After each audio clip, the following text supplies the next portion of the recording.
Atenção! O Mansão Wayne foi indicado e estamos concorrendo ao prêmio IBEST de melhor podcast. Acesse agora o site do IBEST e vote na gente. Você pode votar todos os dias, então não perca tempo e ajude a espalhar a palavra mansãoneira. Vai ter link direto no post para você apenas acessar e votar. Ajude a gente a ganhar essa. Agora, confira esse programa que está sensacional de bom. Confere aí. Boa noite, Gotham. Bem-vindos ao Mansão Wayne, o podcast que fala sobre o que mais importa.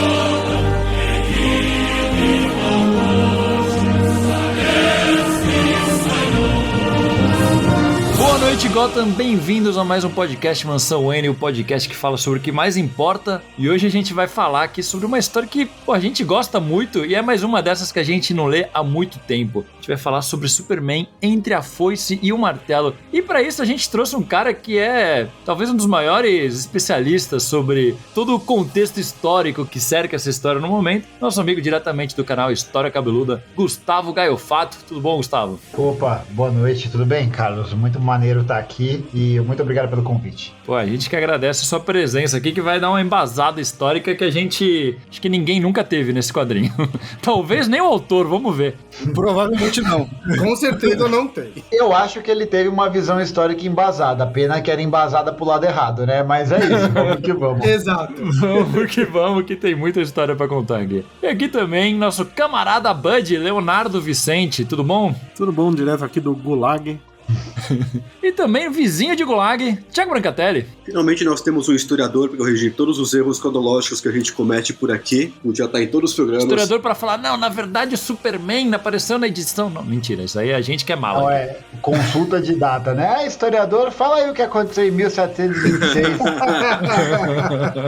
É difícil. Também o nosso velho camarada Roberto II. A maior vantagem do meu país Pará é que a minha bandeira já é vermelha. Olha aí. Caralho, essa foi boa, hein? Porra. Forte. Porra, irmão. Não, quando os bolsonaristas saíram na rua, minha bandeira jamais será vermelha. Irmão, olha a bandeira do Estado, seu animal, sabe? Eu adoro falar pra ele, você sabe o que quer dizer Brasil, seu filho da puta? Quer dizer pau, né? Eita, rapaz. Pau é o nome de uma árvore. E meu co-apresentador aqui, camarada Panceira. Fala, galera, sejam muito bem-vindos aqui ao Kremlin, quer dizer, a Mansão Wayne, o podcast que fala sobre o que mais importa, o comunismo, que hoje aqui vamos ter muito comunismo, mas na verdade na história tem muito mais anticomunismo que qualquer outra coisa, mas daqui a pouco a gente fala disso. E o cara aqui é o mais liberal de todos aqui, Carlos Vasquez. Oi, JP. Aqui representando o lado do mal, da força. Não, mentira, mas eu provavelmente sou o que menos manja sobre o assunto aqui. Isso sem dúvida alguma, mas estamos aí pra aprender. O Carlos, pra gravar esse podcast, abrir aqui o site do Instituto Mises, né? Pra poder rebater. Eu dei uma boa pesquisada aqui, eu li a história politicamente incorreta do Brasil aqui pra embasar. Agora você vai voar, moleque. É isso. O livro negro do comunismo. O livro negro do comunismo ali. Ninguém segura.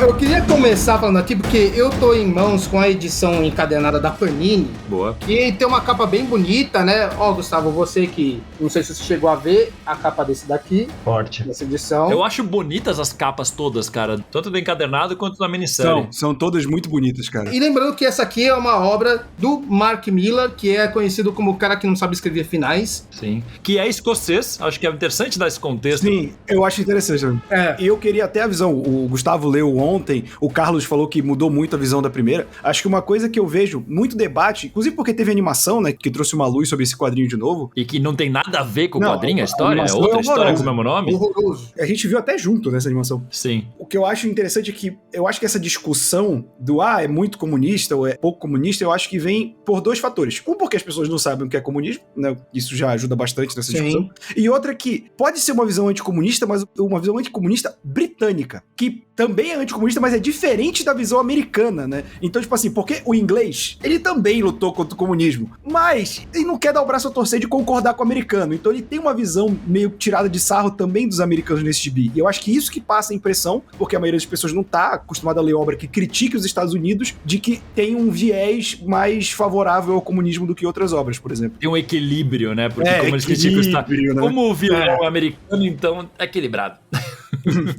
Nossa, bicho, tá maluco. Quando eu tava dando uma olhada na história, eu achei curioso porque tem alguns elementos que aparecem, tanto caracterizando, né, os soviéticos, quanto caracterizando os estadunidenses de forma muito parecida, assim, em algum aspecto, sobretudo do tom meio belicoso entre eles. Então, eu tive a sensação que o Roberto II também teve, assim. Acho que é um anticomunismo à la Elizabeth, né? Elizabeth que foi de base, né? É isso. Sim. É isso aí, Betinha. E eu acho interessante que, tipo, no encadernado tem uma introdução feita pelo Tom DeSanto e, assim, ele vai falando algumas coisas, ele fala muito assim, que bom que essa história não foi escrita por qualquer pessoa, que se fosse, seria uma tragédia, mas temos aqui Mark Millar, que ele é um ótimo escritor e não sei o quê, e ele vai ter uma visão, tipo, boa, não vai enaltecer só os Estados Unidos. Só que aí ele fala uma frase que aí eu fiquei, porque ele fala assim, então ele chega e coloca os óculos de Orwell para chegar e dar o seu tom para a história. 1984, essa grande crítica... Não, mentira.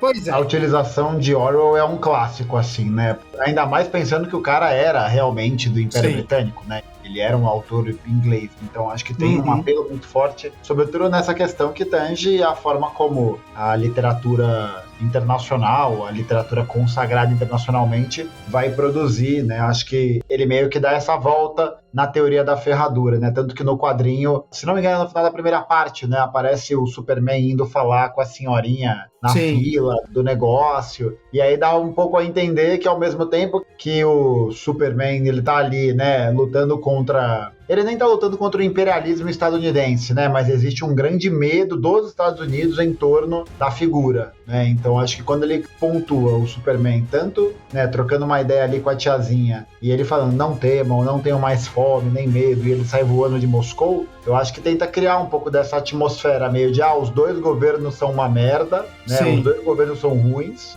e é meio que isso, né? E eu acho que dentro do que eu entendi da história, né? Sei lá se eu tô falando merda, mas eu tive um pouco da percepção que o que coloca o Superman como um diferencial é esses valores que são intrínsecos e carregados nele, né? Que parece que existe uma certa disputa entre o que ele, enquanto um ser superior e qualquer coisa assim, sente, e a forma como ele é usado como uma arma pelo camarada Stalin e pela União Soviética, sabe? Então eu acho que é meio que tentando associar essa ideia de que ele só é soviético porque ele caiu lá, porque ele não compactua dos mesmos valores. Sim. Sabe? Eu acho que esses valores estão muito mais próximos de um ideário dos Estados Unidos, essa coisa...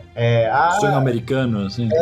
Meio, eu vou ajudar todo mundo, não sei o quê, e tipo, esse sentimento meio de bom moço do que a gente tá acostumado com um bom moço hollywoodiano, assim. Tive um pouco dessa percepção, né? Não sei. Acho que tenta passar a ideia de que os dois sistemas têm suas coisas erradas e o que depende de fazer dar certo é o ideal de cada pessoa. O ideal do Lex Luthor no capitalismo é completamente errado, ele caga completamente os Estados Unidos até certo ponto. O ideal do Superman no comunismo é um ideal completamente certo, então ele faz funcionar aquele sistema também até certo ponto. Eu acho que é o que ele tenta passar na história, né? Tem uma coisa que eu acho muito interessante do Superman, que é que eu vi que eles tentaram manter aqui, que é que no quadrinho, no tradicional, né, normalmente é mostrado como os valores do Superman vêm dele ter sido criado no campo por uma família de fazendeiros que tem os valores muito puros, né? Sempre essa coisa bem, que na verdade é um pouco sonho americano mesmo, né? Tipo, mas mostra aquela famíliazinha do Kansas que mostrou a ele que ele tem que ser bom e que ele tem que fazer bem, que ele tem que ser altruísta e tal. E aí aqui, por mais que não mostre os pais dele e tal, mostra que ele vê, eles falam que é uma fazenda coletiva e tal, mas você vê que ele já carrega da infância uma série de valores que acabam se sobrepondo, que eu acho que é exatamente o que o Gustavo tá falando. Que ele tem os valores que estariam, entre aspas, acima do que os líderes estão falando pra ele que ele deveria fazer. E aí eu acho que eles tentam puxar esse paralelo de ele vem de uma infância simples, mesmo ele sendo poderoso, ele teve uma educação de que ele tem que ser uma pessoa boa. Sim. Tem certo momento que até tentam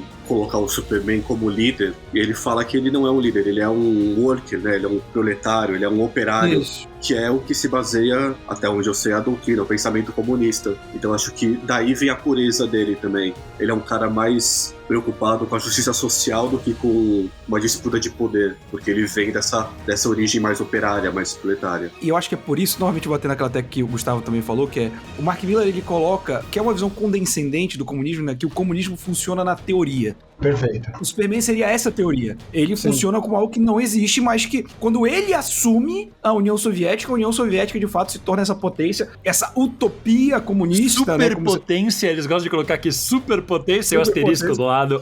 Sacou? Superpotência é muito aula de história e geografia, né, no ensino médio. Sim. Eu acho que a ideia é mostrar que, tipo, o comunismo só vai funcionar se existir um super-homem pra fazer funcionar, mas ao mesmo tempo também muitos quadrinhos ocidentais mostram que o capitalismo também só funciona quando os super-heróis existem. Sim, é verdade. E também é a famosa pergunta, funciona pra quem?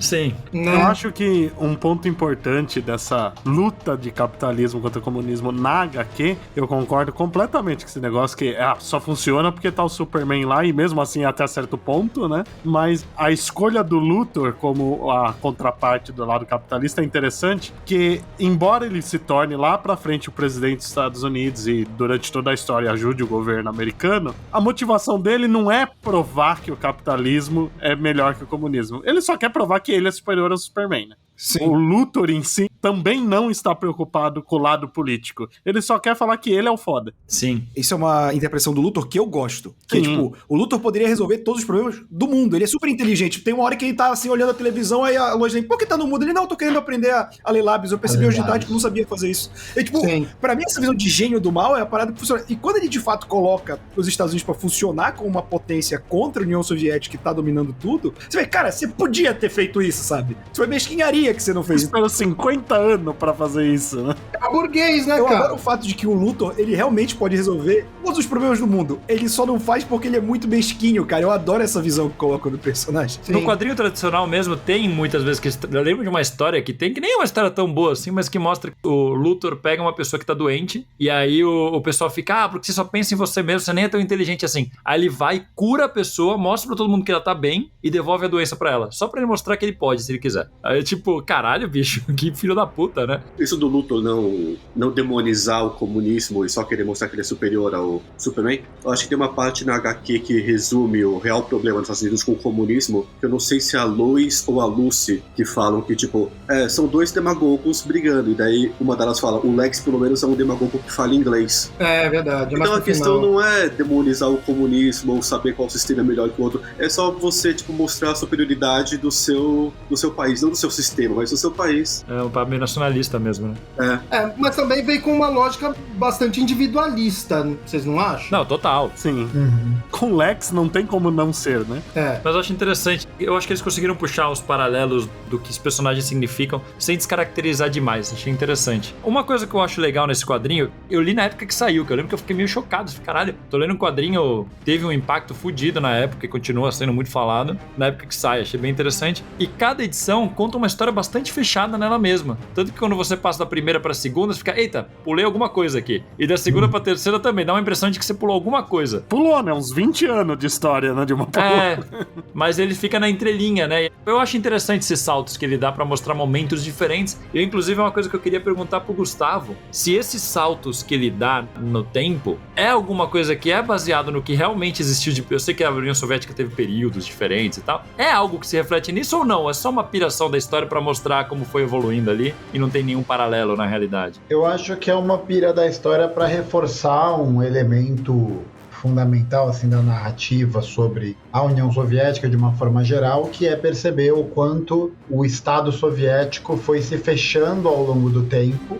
né? E como essa segunda parte, né, o The Red Sun, que ele vai falar sobre como existe a vigilância, tem até o soldado que fala do grande irmão, que a KGB vigia tudo. Então eu acho que é pegar um pouco de uma certa referência anticomunista para poder fazer esse embasamento, que é muito próxima de um certo imaginário popular, né, já consolidado dentro da cultura pop, diria que ocidental, né? Acho que não só dos Estados Unidos, mas do Reino Unido também, sobretudo, que é essa ideia da eterna vigilância, da espionagem, que eu acho que é uma narrativa que se passa a se fortalecer muito a partir dos anos 80, né? Se eu não me engano, a última parte da primeira parte é a morte do Stalin, então é 54, 53.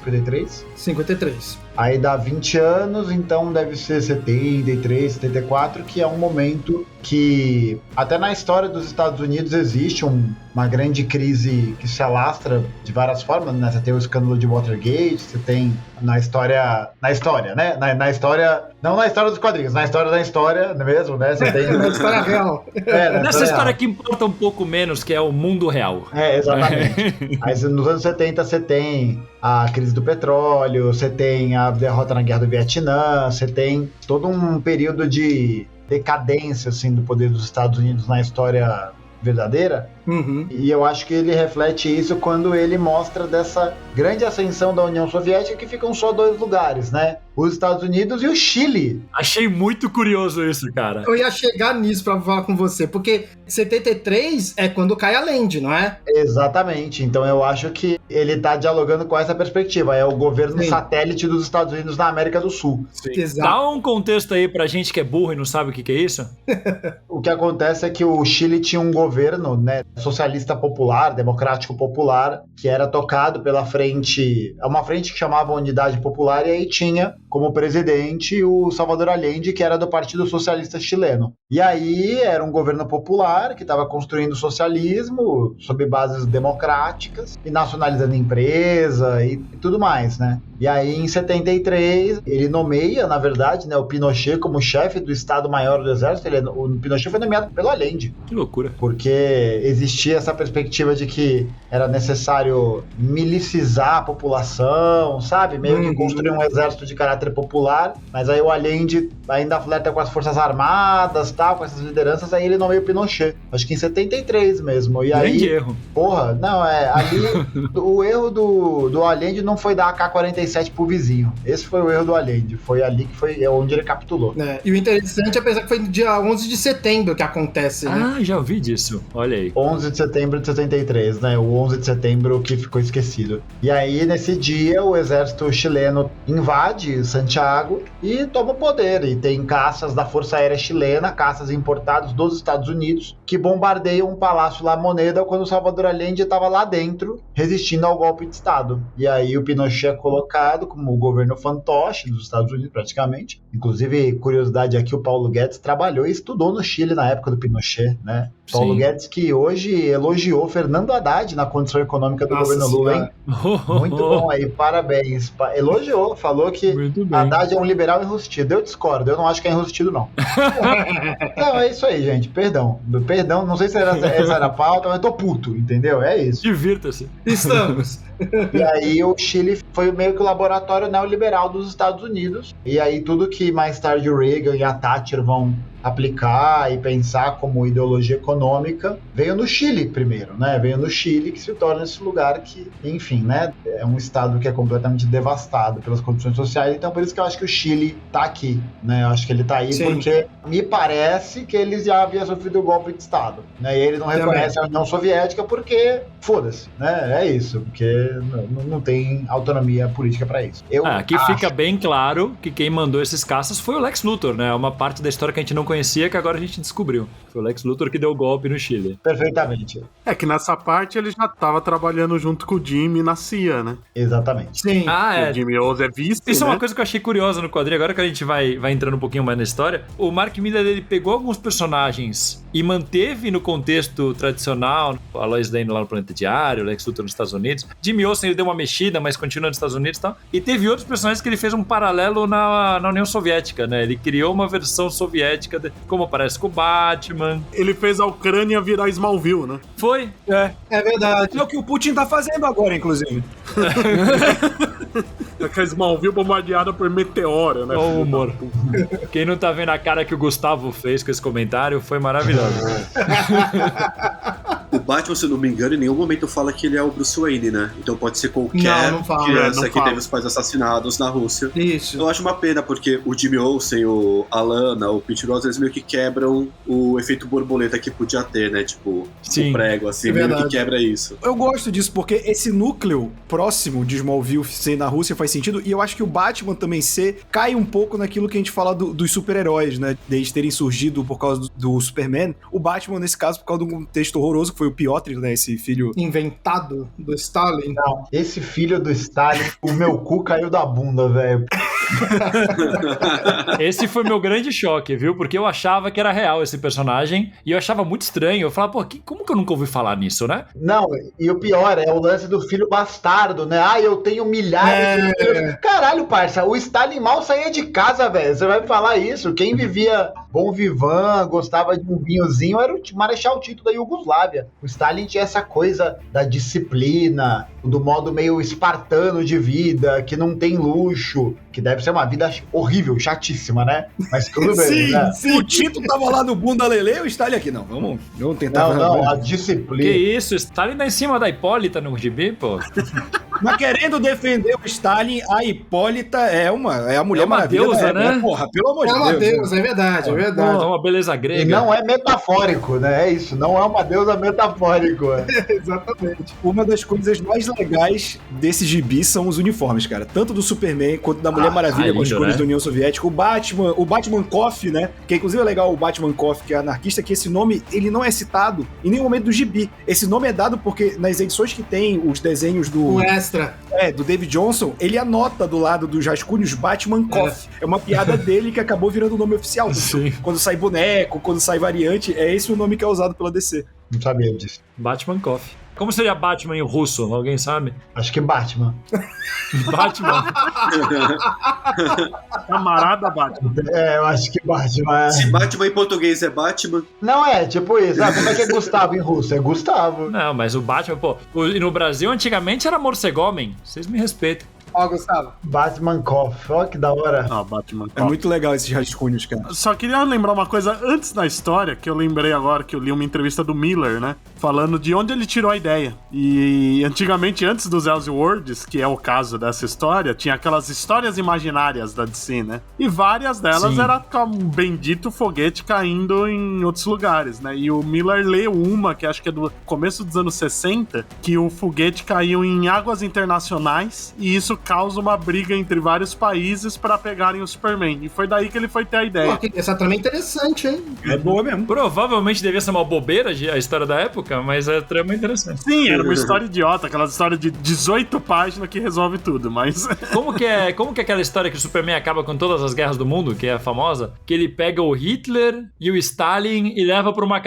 é cadeia. gibi de linha mesmo. É, né? que foi o primeiro gibi que teve algum herói indo pra cima do Hitler. Ele pega o Stalin e o Hitler e leva pro tribunal em Genebra, né? Tipo, os dois. Agora vocês aprendam, né? É, claro, porque é assim mesmo que funciona. E aí eles são presos e acabam as guerras. E aí os Estados Unidos traz paz e democracia para o A gente mundo. sabe que o Superman acabar com guerra, ele não é muito bom, né? Outra vez que ele tentou foi com o Christopher Reeve jogando ogivas nucleares no Sol pra dar câncer no planeta inteiro, né? Então... já que o Bud contextualizou da ideia da história, também vale a pena falar que, como o André falou que o Miller é péssimo pra final, o final dessa história é uma ideia do Grant Morrison. Isso. Que é totalmente desconectado separado do resto, mas é legal pra caralho. Não faz nenhum sentido, mas é legal. Não faz nenhum sentido e gerou uma das melhores fofoquinhas, né? Que eles são brigados, não sei se até hoje, mas que dizem que foi porque ele usa esse final e não dá crédito pro Grant Morrison. E tem a versão mais programa da Sônia Abrão, que é que tem a história de que alguém pegou a mulher do outro aí e por isso eles não se falam. Minha versão favorita é essa aí. Eu prefiro acreditar nessa versão, né? Se a versão for melhor do que os fatos, publique essa versão. Acho que é só o Dandidio que faz isso. Caraca.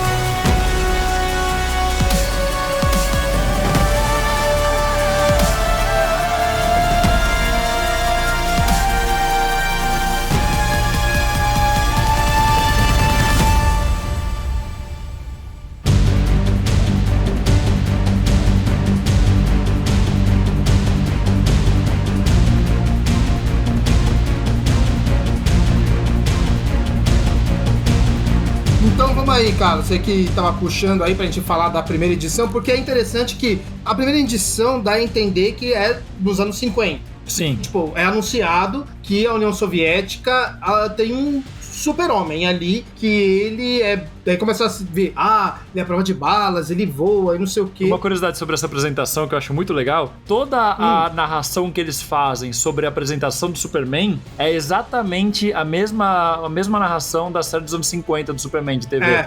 É isso mesmo. Do George Reeves. Tem até um filme do Ben Affleck falando sobre esse ator. É bem legal. É igualzinho, só que eles mudam. Quando ele fala sobre o estilo de vida americano e tal, ele fala sobre a batalha por Stalin, o socialismo, a expansão internacional e o Pacto de Varsóvia. É isso. E eu gosto que é tipo o presidente, quem foi que escreveu essa porcaria? Porque isso é basicamente, né, aquela propaganda americana que era colocada no Superman a todo momento, né? Sim. Ele só transferiu e os próprios americanos veem. Esse é o tipo de coisinha que eu acho que a galera tende a achar que é pró-comunista, né? O Mark Millar como britânico, tirando o sarro do americano pelo patriotismo exagerado que eles colocavam no personagem. Quando você lembra que o escritor é escocês, isso muda bastante mesmo, né? Sim. Mas você citou uma coisa, que é o Pacto de Varsóvia. Eu acredito que, por mais que a gente ache, a gente aprendeu isso na escola, aprendi porra nenhuma, nem lembro.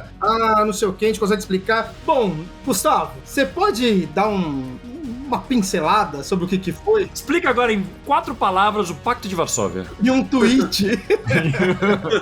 É quase aquele meme do Rony, o atacante do Palmeiras. O Rony, em uma palavra, dar o seu melhor dentro de campo. Né? É isso mesmo. Não, mas basicamente o Pacto de Varsóvia foi um pacto militar criado, né, em consenso com a União Soviética e com as chamadas repúblicas populares, os países do leste europeu, como uma resposta à criação da OTAN, né? Se eu não me engano, o Pacto de Varsóvia é de 51 e a OTAN é de 49, alguma coisa assim. E aí a OTAN é uma aliança militar que depois que você entra, você não pode sair nunca mais. Mas pode sair, né? Mas se você quer sair, igual Portugal tentou sair em 74, veio um porta-aviões do exército dos Estados Unidos na porta de Lisboa e falar, se sair, vai sair Portugal do planeta Terra também. É isso. Depois da Revolução dos Cravos. Mas é basicamente uma aliança militar que tinha como função primária fazer uma contraposição ao bloco hegemônico militar formado pela OTAN, né? Porque eu acho que é uma coisa que as pessoas não costumam ter muita noção, assim, eu acho que o quadrinho até dá uma ajudada a pensar essas questões, né? Mas quem queria se destruir nessa história não era a União Soviética que queria destruir os Estados Unidos, né? A perspectiva de destruição, de neutralização do inimigo de um ponto de vista de guerra geopolítico, eram os Estados Unidos contra a União Soviética, né? Não é à toa que o Churchill, em 45, é favorável a jogar a bomba atômica em Moscou para continuar a guerra e destruir aquela porra. Só que aí você tem toda uma questão, né? Porque, enfim, nessa época os partidos comunistas estavam muito fortes localmente e aí era fundamental que os países do Ocidente se organizassem,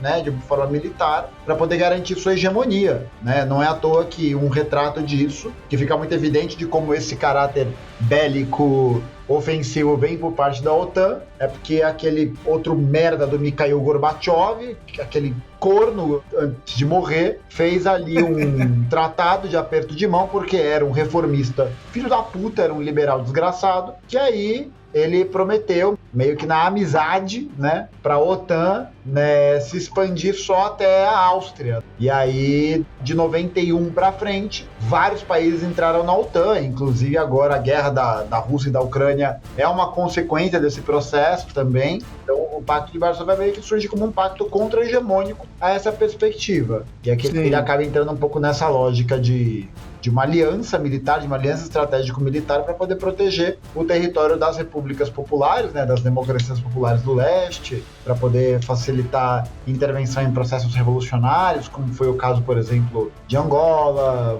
de Moçambique. Tiveram participações da Alemanha Oriental. Na verdade, tiveram mais participações da Alemanha Oriental e de Cuba do que da própria União Soviética mesmo, enquanto membra do Pacto de Varsóvia, né? Quem vai usar o OTAN a rodo são os Estados Unidos mesmo. A União Soviética não se usa tanto do artefato Pacto de Varsóvia, por outras questões. Sim. Boa. Só uma correçãozinha que eu vi aqui. Na edição da Panini, da minissérie, não sei se no Encadernado tem isso, tem os extras no final, um glossário. Aí eles apontam que é em 55. Você falou que tava na dúvida que era 51 ou por ali. 55. E eles, aqui pelo menos, diz que foi uma resposta à entrada da Alemanha na OTAN. Foi a gota d'água, assim, pelo que fala aqui. Foi. Inclusive tem uma coisa no glossário que eu gostei muito, que eles ressaltam que Stalin significa homem de aço. Sim. Homem de aço, exatamente. E cara, só pro nosso ouvinte, que assim como o Carlos não sabe quem é o Gorbachev, se você já viu o Rock 4, ele é o homem que aplaude o Rock no final. Depois o Rock fala, eu posso mudar, vocês podem mudar, o mundo pode mudar.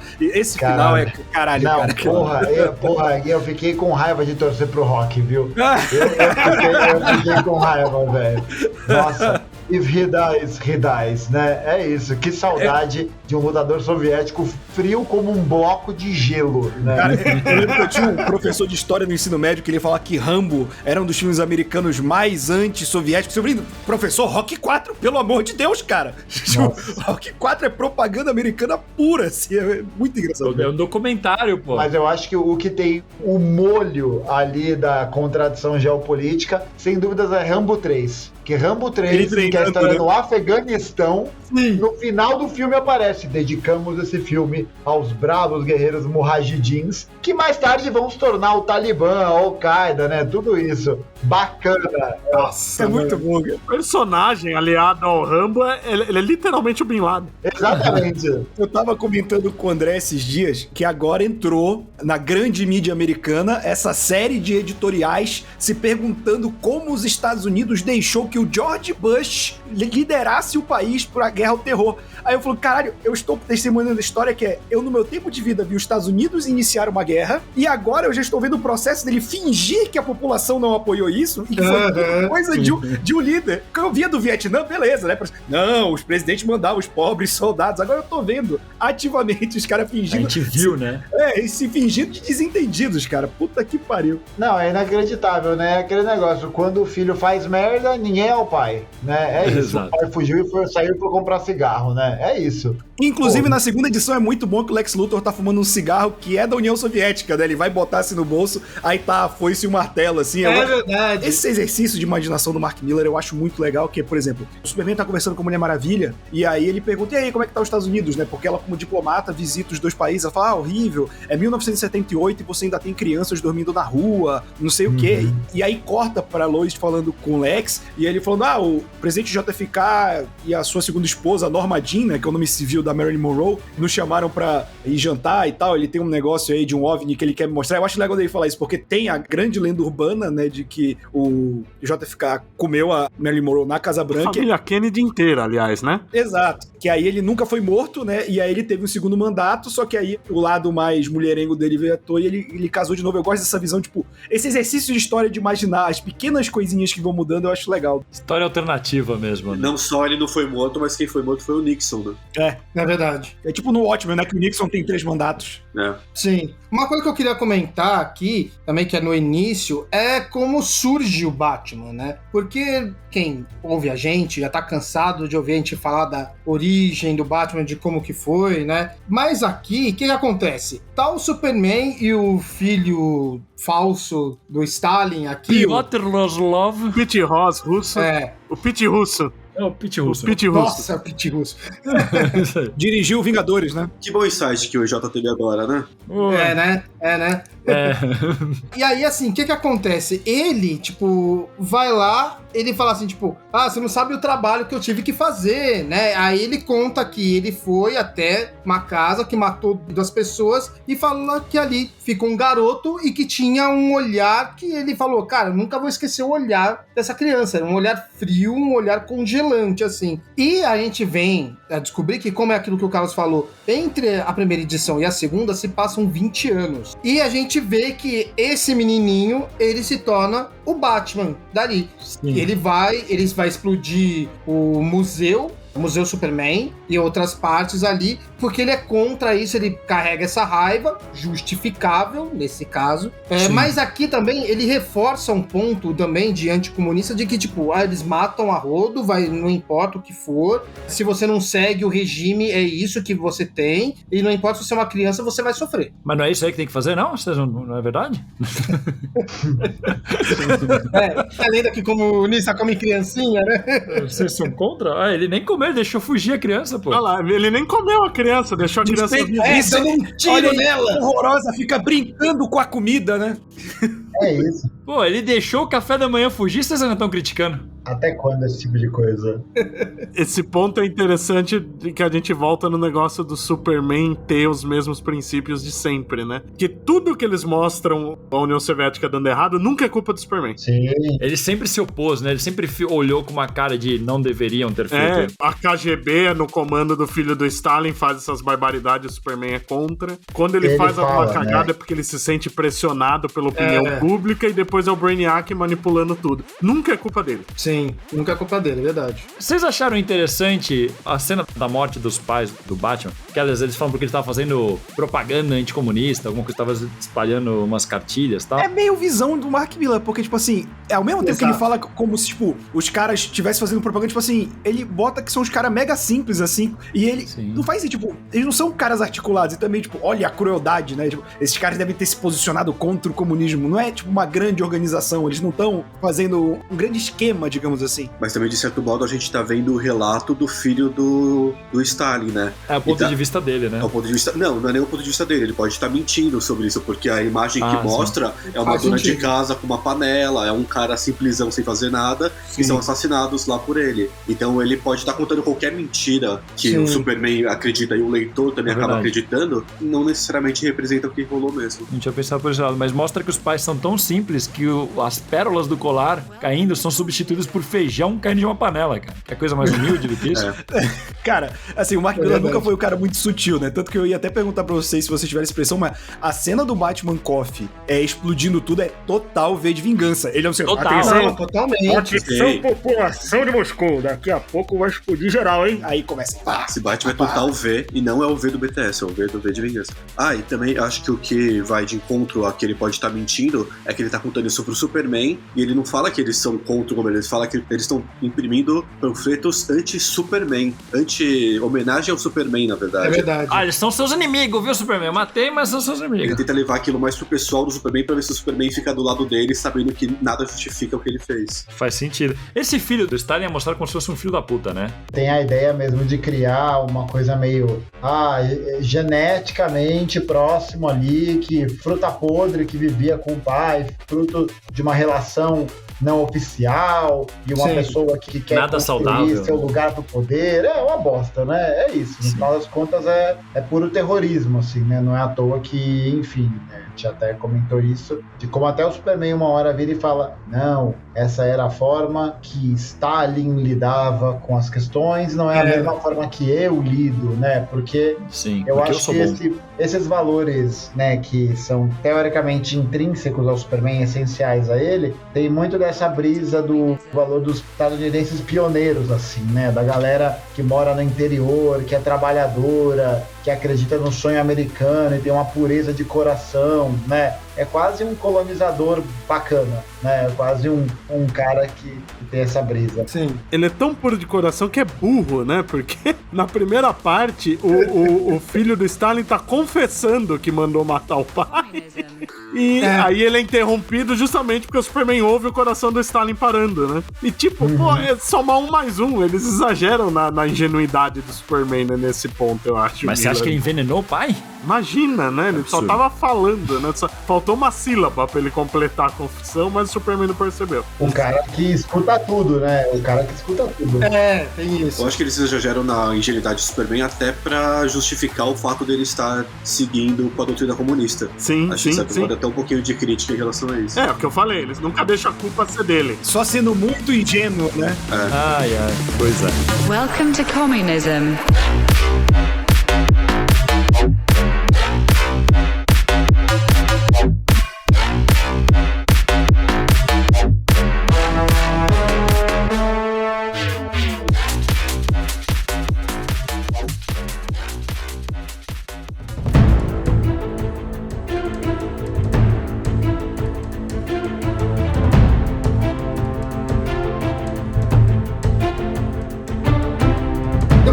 Voltar naquele diálogo que tem do Stalin com a Hipólita, porque assim, tem umas coisas que são interessantes ali que eu acho que ela aborda. Pra quem, tipo, não sabe muito bem, e aí eu gostaria até poder falar melhor, assim, quando, tipo, teve a Revolução, as mulheres começaram a ter mais vozes dentro da Rússia. Ah, isso é interessante pra caramba no quadrinho. E aqui, tipo, a Hipólita, né, que ela é a rainha das Amazonas, que mora em Temícera, a Ilha Paraíso, que é uma ilha que só tem mulheres. Sim.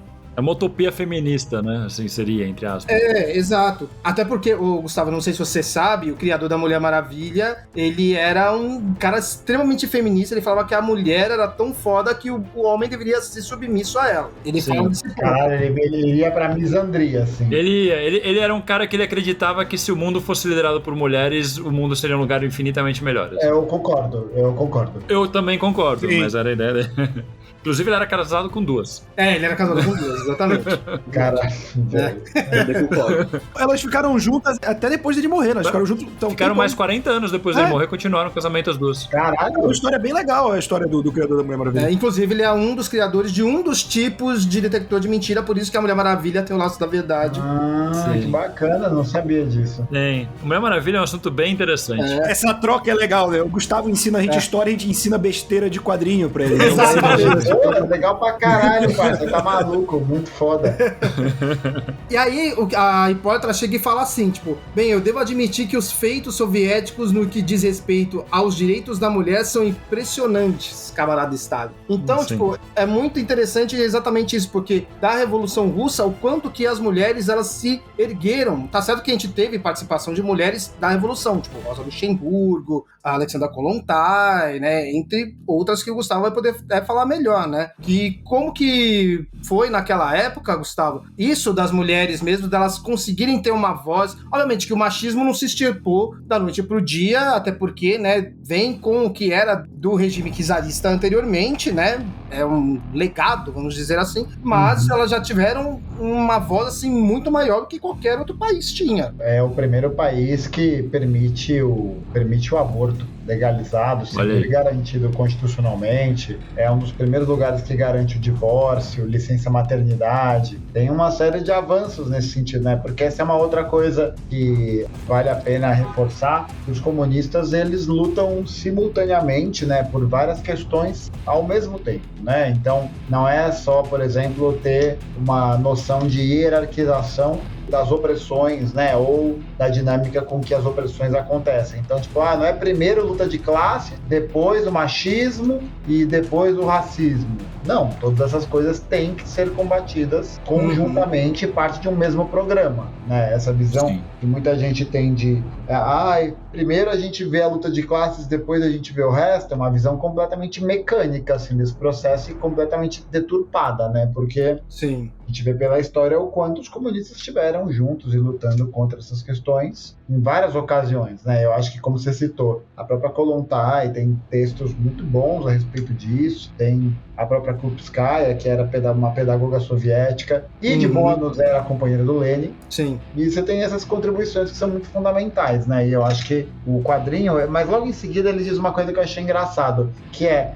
mas vocês pecam muito em direitos humanos. Ia puxar isso. Aí você percebe, né, o quanto claramente ali está estabelecida essa visão meio ONU, né, de direitos humanos, essa coisa meio da liberdade de imprensa, da liberdade de fala, e toda essa papagaiada, né, que a gente sabe que é história para boi dormir, porque liberdade de imprensa mesmo não tem, né? Não tem, porque tem várias coisas que saem nas ruas, na vida diária, que não saem no jornal, que não saem na televisão, a gente sabe disso, né? O quanto vários crimes são acobertados, quantas histórias são esquecidas, né? E meio que num projeto mesmo. É algo bem mais complexo do que se pinta nesses negócios, né? Tipo, não tem liberdade de imprensa, mas liberdade, quem que tá controlando o que pode e o que não pode, né? Onde fica a régua, né? Exatamente, exatamente. Outro dia tivesse o caso daqueles trem que bateram com material nuclear e ficou uma semana escondida a notícia, né? Então. Isso me lembra aquele discurso do ditador do Sacha Baron Cohen que ele faz no final. Eu não sei por que vocês ficam falando tão mal de ditaduras. Se a América fosse uma ditadura, e ele vai falando coisas que acontecem nos Estados Unidos. É verdade. Fosse uma ditadura. E esse lance que a gente tava falando de questão de direitos humanos, às vezes cai muito no... Quer criticar o comunismo, descrever o capitalismo, né? Exatamente. As pessoas estão assim. passando fome. Tipo, cara, depende, mas na Venezuela tem gente passando fome, irmão. Tem mais gente passando fome no estado de São Paulo que a população da Venezuela, saca? Pelo amor de Deus, voltando do trabalho, eu vejo gente passando fome, porra. Em qualquer lugar, cara. Mas é isso, é uma concepção de direitos humanos que ele tem que reforçar, porque é parte da narrativa central, né? Porque aí pinta Stalin e os outros personagens que têm origem soviética como grandes monstros autoritários contra a liberdade individual. E, tipo, uma coisa que não faz muito sentido, né? Porque, tipo, no direito das mulheres é muito avançado, mas nos direitos humanos, não. Caralho, velho, você tá categorizando mulher fora do conceito de humano, né? Tu é um roteirista, tu é um bosta mesmo, né, velho? Pelo amor de Deus. Porra, sacanagem. Isso é foda mesmo. Sim, mas é verdade. Eu não tinha feito essa correlação e é bem claro, na real. Bem clara, velho. Porra, pelo amor de Deus. Tipo, as mulheres estão bem, mas as pessoas não. Só as mulheres estão bem. Exatamente, Os seres humanos não, só as mulheres. No final você tem essa pretensa ideia de uma separação dessas coisas, né? Como se elas fossem coisas que estão em outros patamares de análise, que estão em outros patamares de vida, e não, né? Direitos humanos, o aborto não é um direito humano, né? O direito ao divórcio não é um direito humano, o direito à licença maternidade, o direito ao trabalho, à dignidade não é um direito humano.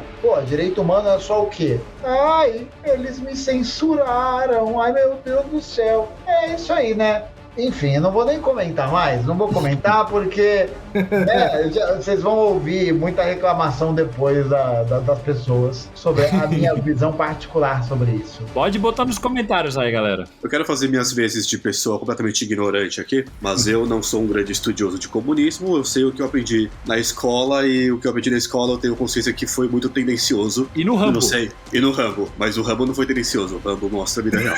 E o Rock Perfeito. O que eu aprendi muito é que no governo stalinista houve muita perseguição política, e a perseguição política consistia em execução de adversários políticos ou prisão no gulag, tudo isso. Isso é lenda ou isso é fato? Ou isso é tipo meio termo? Então, não é bem assim. O famoso não é bem assim, né? Você tem um grande processo ali a partir de 36, que são os processos de Moscou. É que, na verdade, era um monte de coisa que estava acontecendo ao mesmo tempo naquela época. Então, você imagina, era um país que havia acabado de sair de uma guerra civil muito intensa, com a invasão de várias potências estrangeiras, e era um lugar que havia tido uma disputa interna pela linha política do partido, né? Que se consolida ali na disputa que tem entre Stalin, Trotsky principalmente, mas também entre outros setores, né, da direita do partido e tal.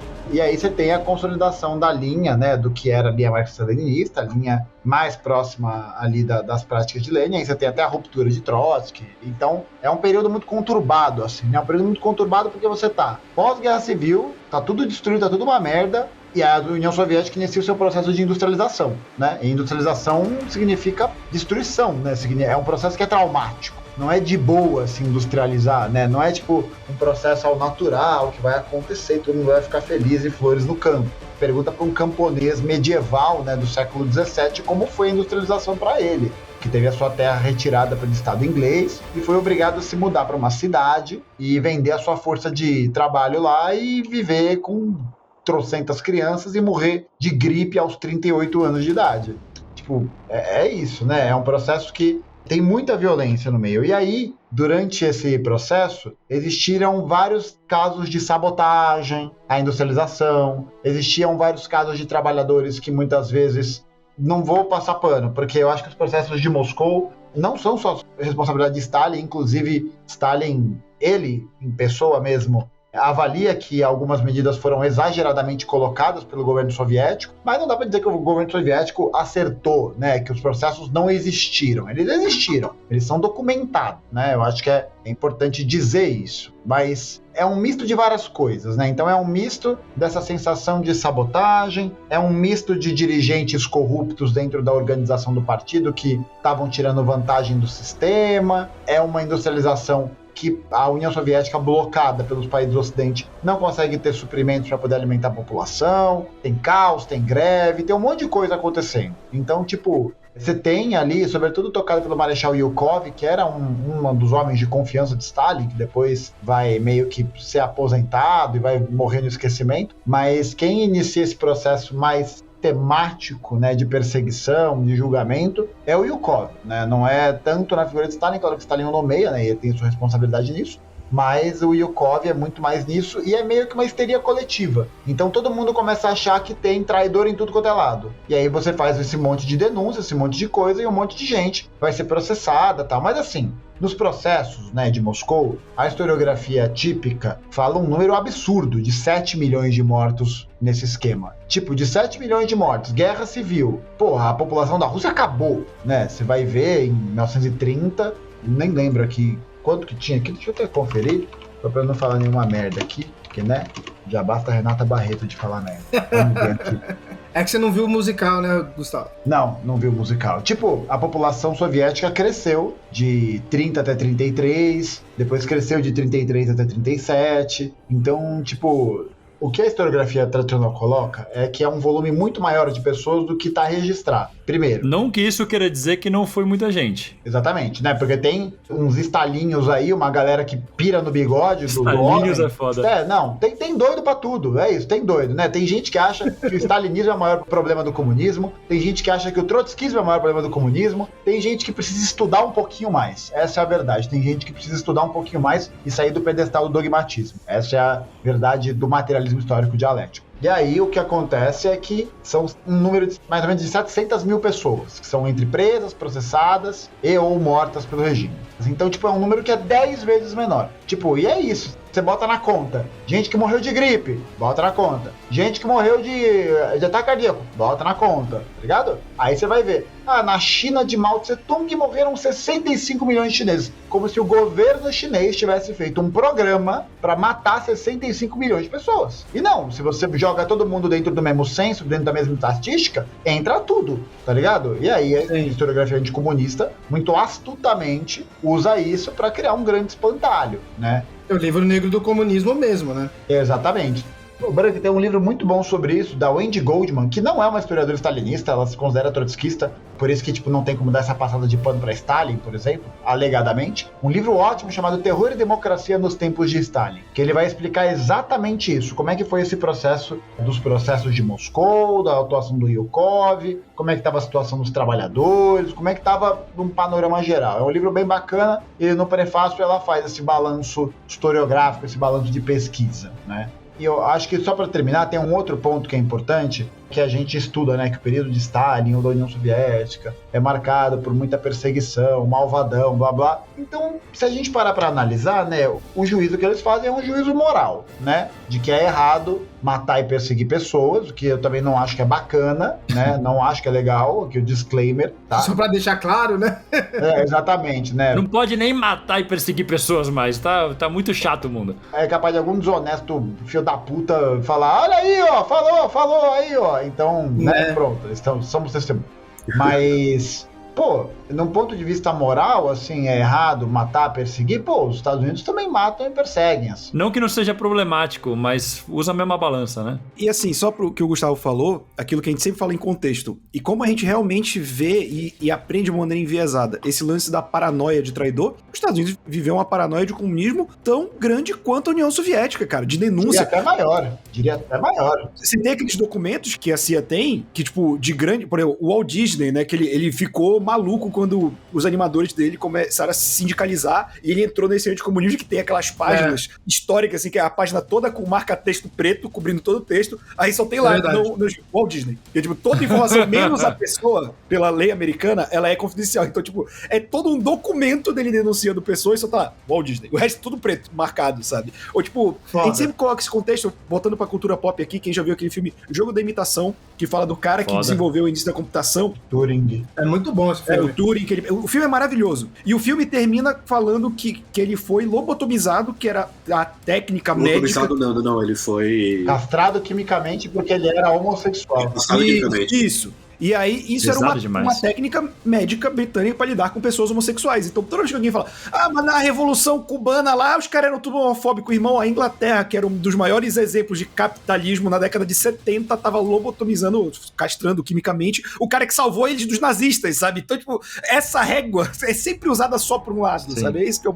mas é sempre assim. E eu nem acho que é um bom argumento, né, para as pessoas que leem sobre isso, virar e falar, mas os Estados Unidos mataram pessoas, né? Porque aí você equipara e coloca dois conceitos problemáticos, porque nós comunistas, a gente não é favorável à violência gratuita disso e desses termos. A grande questão é pensar justamente, né? Quais são as estruturas que constituem o aparato de repressão desses regimes e em qual contexto histórico esses aparatos foram erguidos e criados. Sim. Não, eu não quis equiparar, tipo, os Estados Unidos fez também. Eu tô falando que a gente só olha um lado, né? A galera só olha um lado, tipo, como se só a União Soviética tivesse feito isso. O Roberto foi o cachorrinho do enfim a hipocrisia, é isso.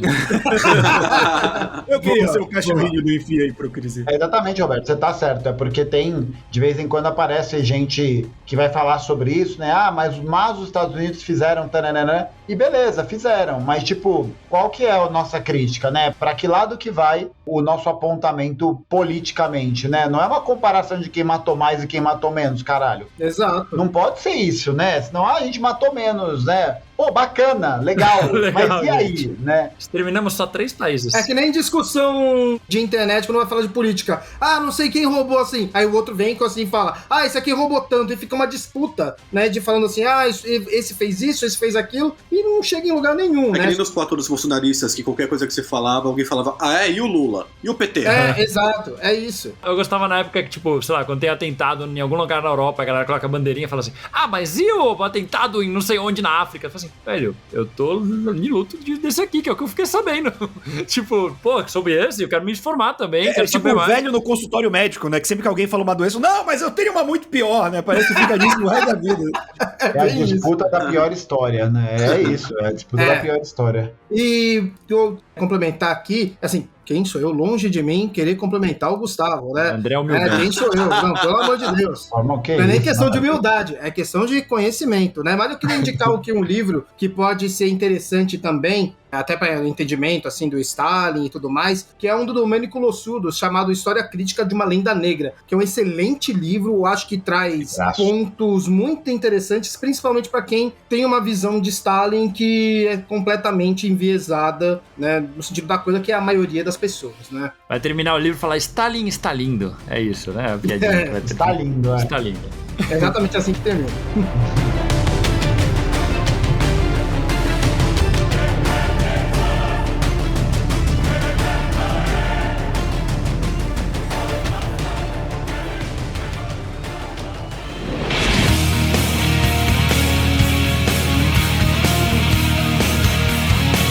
E vamos dar uma pausa para falar sobre o nosso Catarse Assinaturas, onde você, querido ouvinte, pode se tornar apoiador do Mansão Wayne. É isso aí, tem modalidades de apoio a partir de R$10 e a partir de 15 já pode fazer parte do nosso grupo secreto do Mansão Wayne no Facebook e ter seu nome eternizado em um podcast. E os mansãoneiros do programa de hoje são os seguintes: Shoichi Mitsuno Motoyama, Fabiano Jabur Ceci, Giovanna Zade Teixeira Paz, e Rodrigo Milfonte Moreno. Então já sabe, se quiser nos apoiar, é só acessar catarse.me/Mansão Wayne e escolher a categoria que você achar mais interessante. E bora de volta pro papo que tá muito bom. Vamos lá.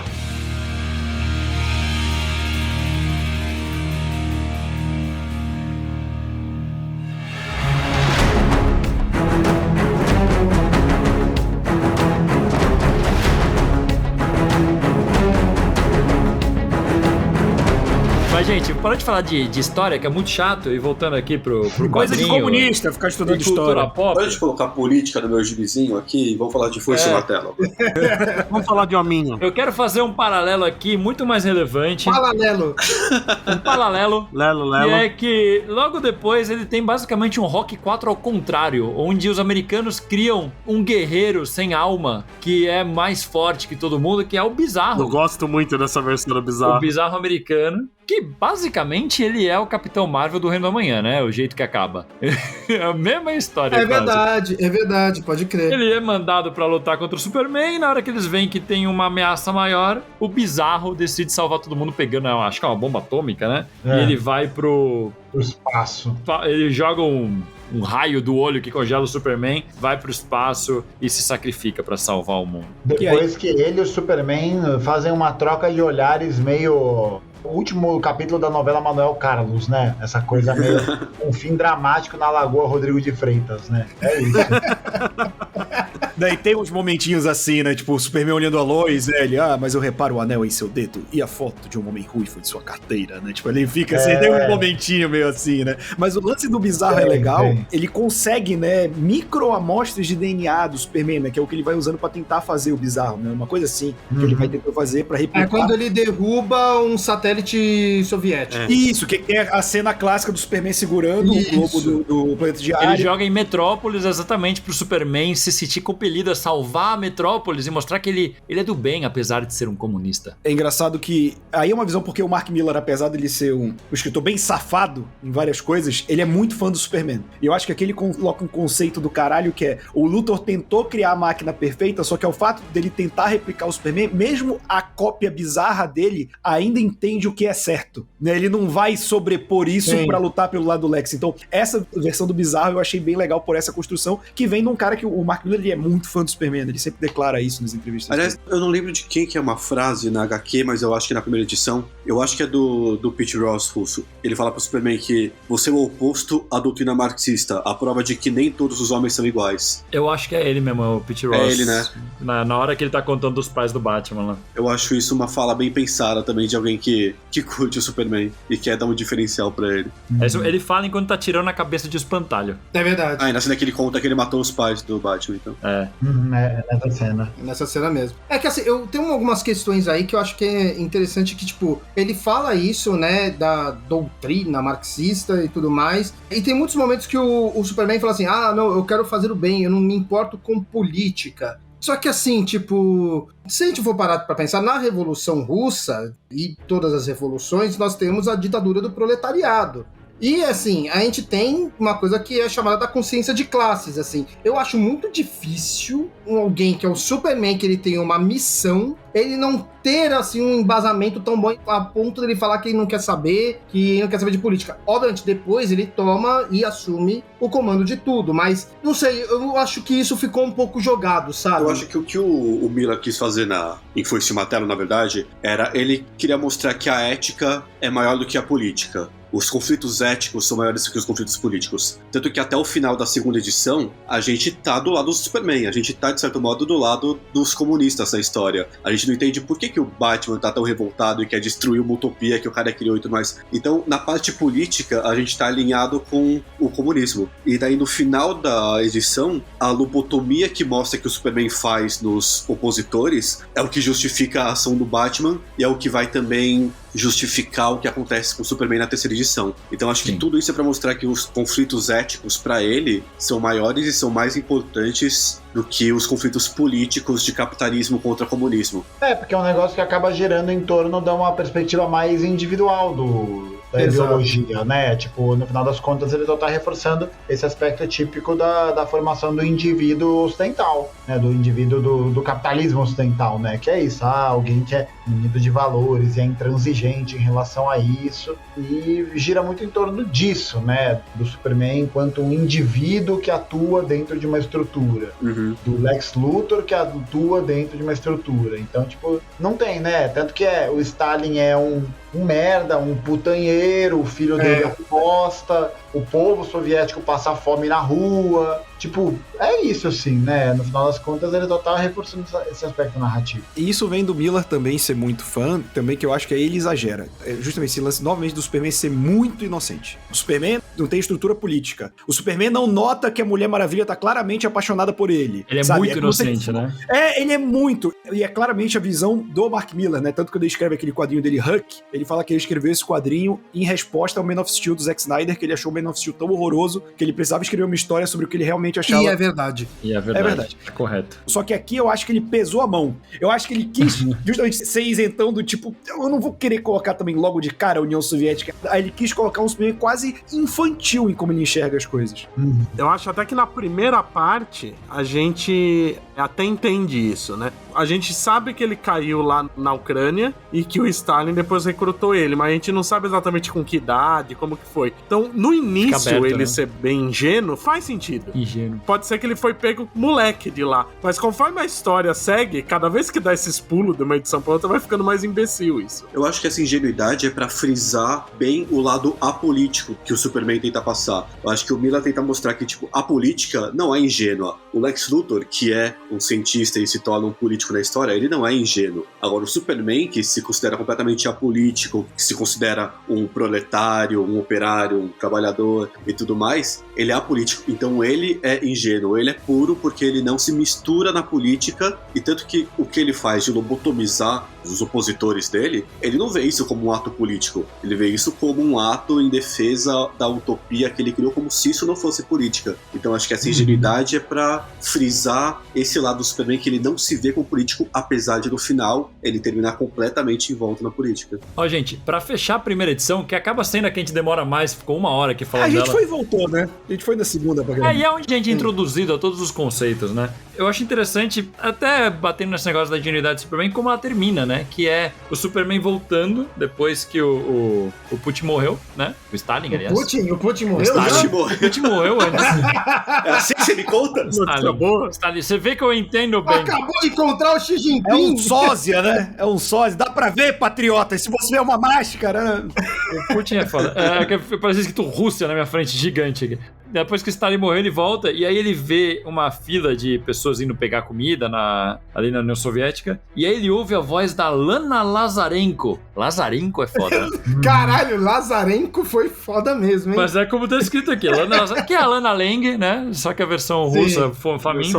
E aí ele fala, não, vocês, seus filhos não podem passar fome, eu vou passar vocês na frente porque eu sou o Superman. Aí o pessoal, pô, tô aqui há dias, há semanas esperando sem... Alguns de nós não comem há semanas. Aí sim ele percebe que algo tem que ser feito. E ele fala, tipo, digam aos seus amigos que eles não têm que ter medo da fome, camaradas. O Superman está aqui para salvá-los. Acaba com ele voando. E aí sim, com um pôster atrás do Lenin e do Stalin no fundo, assim. Sim. E é isso. E o pessoal com o chapeuzinho, que eu esqueci o nome desse chapeuzinho estiloso. O Shankar. Isso aí. Bem bonitinho. Essa página é bem legal. É isso aí mesmo. É isso aí que ele falou. E acaba assim a primeira edição, que você fala assim, eita, o que será que ele vai tomar de atitude agora? E a segunda começa já, passaram 20 anos. E a segunda, é interessante que ela já começa. Ô, Gustavo, eu não sei o quanto você manja da história do Superman e tal, porque tem uma cidade chamada Kandor, que é uma cidade kryptoniana, que ela foi engarrafada antes de Krypton explodir. Não sabia. E aqui eles replicam isso, só que com Stalingrado. Stalingrado engarrafada.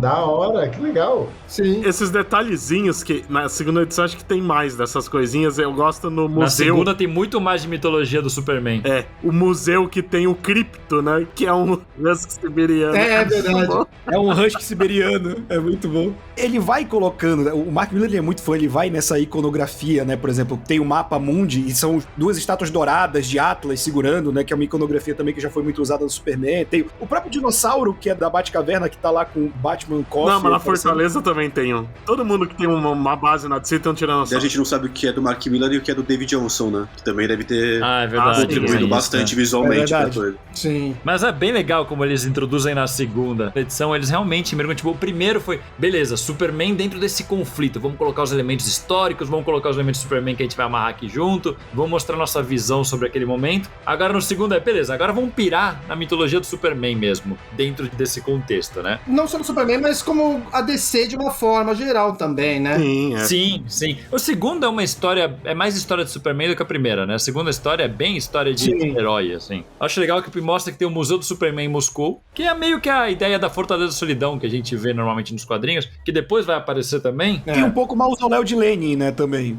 Também é um pouco isso. Sim, sim, Pode ser também, também. não tinha pensado por isso. Olha aí como é bom ter gente que entende um pouquinho. É bem legal que mostra, tipo, os vilões clássicos do Superman e tudo. É até um jeito legal de dar uma geral em um monte de elementos do Superman que não vai dar pra ficar elaborando. Então ele coloca aqui, ele teve esse cara aqui que ele enfrentou não sei quando. O Dr. Lex Luthor fica inventando esses vilões aqui, o Parasita, o Metalo, Sim. o Caveira Atômica. Tem um monte aqui que desaparece só por Até o aparecer. Apocalipse. Tem até o Apocalipse É. e tem uma navezinha que é do Superman Animated, que é aquela navezinha azul com bracinhos, que tinha até boneco disso que eles colocam aqui no E, fundo. na verdade, é o Supermóvel dos Super Amigos. Olha aí, o Supermóvel do Super Amigos. Devia ter bonequinha a porra toda. O negócio da Zona Fantasma. Aqui, pra quem é fã do Superman, é muito divertido e eu imagino que pro Gustavo deve ser bem chato porque não tem nada com nada isso aqui, né? 3 páginas de punhetagem de fanboy de Superman. Aí, ô Gustavo, eu queria até saber, tipo, que nessa parte, quando o Batman ele começa a explodir as coisas, mostram daí já uns soldados, né? E esse uniforme, eu sei que eu já vi com um uniforme soviético parecido, mas eu fiquei na dúvida em relação à faixa no braço. Eles usam uma faixa que tem o símbolo do Superman. Do KGB. Ah, não, do Superman? É tipo uma faixa, ó, vou ser bem direto no que todo mundo pensou. Parece aquelas faixas nazistas, só que com Uma o símbolo do braçadeira. Superman. É, Aquela de capitão de time. Vou fazer uma coisa um pouco menos cruel. Só que com o símbolo do Superman. Mas isso é uma com- braçadeira militar, né, cara? Isso é bem comum, na Ele real. mostra a galera da KGB com essas paradas. Geral aparece com isso, né? Eu tenho a sensação que é meio que numa brisa pra fazer uma referência iconográfica ao nazismo mesmo, assim. eu acho pensei que é essa nisso. a ideia, é uma referência iconográfica proposital nesse sentido, assim. Uma teoria da ferradura aí, né? Exatamente. Mas sabe o que me lembra também, que eu não sei se foi pensado aqui? Lembra quando teve a morte do Superman? Que muita gente usou uma braçadeira preta com o símbolo do Superman? Todos os heróis usam na edição, Todos né? os heróis, e saiu. No Brasil as pessoas usavam na Pode rua, crer. tipo, foi distribuído pela Editora Abril e tudo. Eu acho que pode talvez ter também isso, mas eu acho que você colocar num contexto tão político acaba remetendo ao nazismo diretamente. Sim, Não tem jeito. possível. E outra parada, né? Tipo, você tava falando do Museu do Superman ser a Fortaleza da Solidão, mas nem é, né? Porque a segunda edição termina, Com a Fortaleza. a gente vê, na verdade, a radicalização do Superman, né? Porque quando ele vê que o Piotr traiu ele, né? Porque a gente tem o Batman Coffee atacando, e aí você descobre que ele é bancado pelo governo americano pra criar aquele caos, só que ele tem informação interna que é o Piotr, que é o cara que tá ali abaixo do comando do Superman, e ele tem esse ressentimento do Superman. Então, é um personagem meio bunda, né? O Piotr ali nessa Sim, ele é um bosta. Não, é bem bosta. E aí a gente tem o ataque do Batman, que é bem legal. O fã do Porra. Batman que fala de preparo adora, né? Porque ele planeja, ele amarra a Mulher Maravilha com o laço da verdade, ele cria aquele negócio com radiação do sol vermelho, ele desce o cacete no Superman. Aliás, que uniforme bonito da Mulher Maravilha da Águia com 2 cabeças, hein? Não, é bonito demais, cara. Muito É bonito. lindo, cara. Todos os uniformes de herói desse são legais. Da Mulher Maravilha, do Batman, Só do os Superman, do Lanterna Verde que esqueceram, né? Eu gosto do Lanterna Verde. Fica com aquele visual de aviador. Sim. Aliás, eu ia perguntar uma coisa, isso aí, eu acho que o Gustavo talvez seja a pessoa, né, que tá aqui pra isso aí, então é bom saber. Que É bom saber, foda, hein?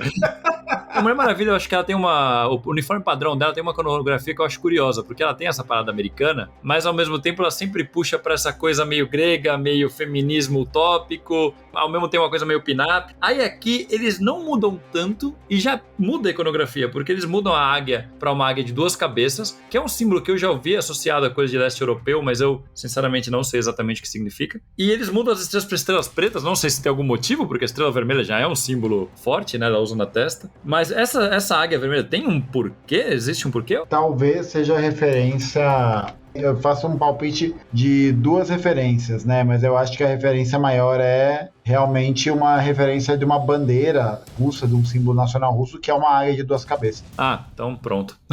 E tem países que ainda usam, né? Por exemplo, o brasão da Rússia na Copa do Mundo, o escudo russo tem essa águia de 2 cabeças. Eu não me lembro agora se a Albânia também, que tem uma águia de 2 cabeças na... A Albânia tem uma águia de 2 cabeças também. Acho que Montenegro, um desses países assim. Sérvia e Montenegro tinha. Sérvia e Montenegro tinha. Essa iconografia da ave também é, por exemplo, a diferença da bandeira alemã do Ocidente para a Alemanha Oriental é que tinha uma águia também, não era de 2 cabeças, mas era uma águia negra também, que ficava sobre o escudo. Assim. A oriental? A oriental. Então, tipo, essa iconografia da ave, ela os Estados Unidos também tem, né, com a águia careca, mas no leste europeu também tem essa águia de 2 cabeças no leste europeu, na Rússia, vem do Império Bizantino, na real, né, essa primeira iconografia e tal.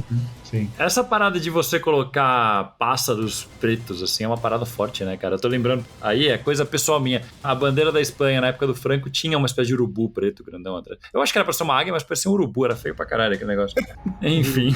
Desenharam errado essa porra. E até um negócio engraçado, porque o brasão de armas da União Soviética não era da águia, né? Era um outro tipo de brasão, era uma coroa, e aí tinha o globo no meio, uma foice, um martelo, uma estrela vermelha, e aí tinha embaixo o nome, na verdade tá escrito em todos os idiomas dos países que faziam parte da União Soviética, proletários de todo o mundo, univos. Aí tem em georgiano, tem em ucraniano, tem várias línguas diferentes. E aí depois de 91, 93, o brasão de armas ele é adotado. É da época dos Romanov, é da época do século XV esse brasão de armas. Caralho. Caraca, olha aí. Interessante. Eu acho que ele viu aí uma oportunidade e falou, pô, a Mulher Maravilha tem uma águia, como que eu dou uma russificada nisso aqui? Porra, a águia de 2 cabeças vai ficar maneiraço aqui. Aí ele mete aí a águia e pronto. Ficou mesmo, né? Exatamente. Vai ficar maneiro, os czaristas vão adorar. Exatamente. Pô, ficou legal demais. Puxa também porque a Mulher Maravilha também tem essa iconografia de puxar um pouco pro lado mais antigo, né? Então pode ser, como ela é um ser imortal, ela pode querer referenciar isso também, né? Eu acho interessante. Pode ser mesmo. A gente falou que essa edição é que tem mais elementos do universo de si como um todo, né? Não só do Superman. É engraçado a gente pensar que o Miller fez uma história passada na União Soviética e não usou um personagem russo-soviético da Soviético, russo, né? Cadê os Soviéticos Supremos, o Estrela Vermelha, né? Podia ter alguém, né? É engraçado, né? Tem o Lanterna Verde, não tem o Kilowog, que é o Lanterna Verde, que era assumidamente comunista nas histórias que saiu na época da Guerra Só Fria. porque ele tem uma capa com a bandeira. Gustavo, sim. A gente tinha um personagem que é um Lanterna Verde de outro planeta que ele se declarava comunista. Parece verídico. Tem uma revista clássica do Lanterna Verde dos anos 80 que é ele com a bandeira da União Soviética, assim. Sim. Lindo demais essa capa. Ele ajudava a consertar, né, as partes, porque ele é um mecânico foda, né, o Kilowog. Ele cria os Soviéticos Supremos, né? Ele cria os Soviéticos Supremos, que são armaduras tipo Homem de Ferro, pra compensar a falta de heróis que a União Soviética tinha em comparação aos Estados Unidos. Pra equilibrar a balança da parada. É muito legal. Que tem uma edição do Jones, tipo, o Hal chega, o Kilowog tá conversando com outra lanterna, mas por que essa lanterna tá falando alemão? Alemão? Daqui a pouco você vai querer me dizer que os humanos inventaram a matemática também. Esse conceito. É muito bom. Não era outra lanterna, era aqueles alienígenas, os gremlins, que eles falam alemão. É muito bom, cara. Eu adoro esses papos, porque aí mostra como a gente não sabe porra nenhuma de União Soviética, mas você vai perguntar do Kilowog nos anos 80, a gente sabe tudo, né? Filho da puta. Nerdola é isso, né? Nerdola é foda, né, cara? Pô, Bom demais ser muito Nerdola, bom. bom demais. E pra quem não sabe, em off, a gente tava falando exatamente sobre os Pokémon atrás da mesa do Gustavo, a gente falando do Pidgeotto e tudo, então... Exatamente. Quem acompanha os vídeos do Gustavo sabe que toda vez estão aí, faz parte do cenário, né? Exatamente. Chora Arthur Duval, é isso. É isso aí.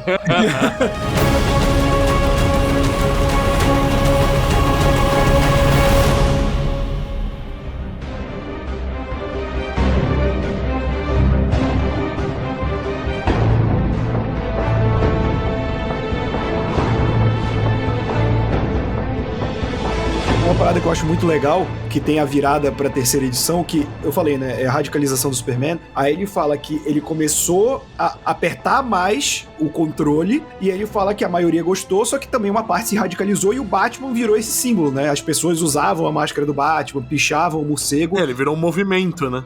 Como um símbolo de revolta. Ele realmente virou uma parada V de vingança, né? O Batman Ele virou total pra caralho. V de vingança, né? É total. Quando vira pra terceira edição, tu já vê que o Superman conseguiu superar isso. Porque ele pegou, tipo, o mundo já tá quase completamente convertido ao comunismo do Superman. E os trabalhadores braçais, que são quase zumbis na Fortaleza da Solidão dele, são todos paramentados de Batman. Então ele pegou aquela iconografia que era usada contra ele e transformou uma parte do sistema dele. Então essa é uma sacada que eu achei bem legal dos vídeos de colocar. Sabe uma coisa que eu queria puxar aqui do Batman pra gente falar? Que a segunda edição acaba não tendo tanta coisa interessante pra gente discutir aqui. É mais ação, né? Sim, a treta entre eles é boa. É muito boa, é muito boa. Mas tem uma parada que eu queria trazer aqui que eu, como pessoa, talvez o maior analfabeto político aqui do grupo, o Batman ele é introduzido como um anarquista. Isso é introduzido de uma forma que faz algum sentido ou é só pra parecer maneiro? Pra estadunidense, qualquer pessoa que exploda coisa é anarquista, cara. Sim. É um ponto, né? Mas se fosse assim, eles seriam também, né? Porque eles tacam bomba em todo mundo. Exatamente.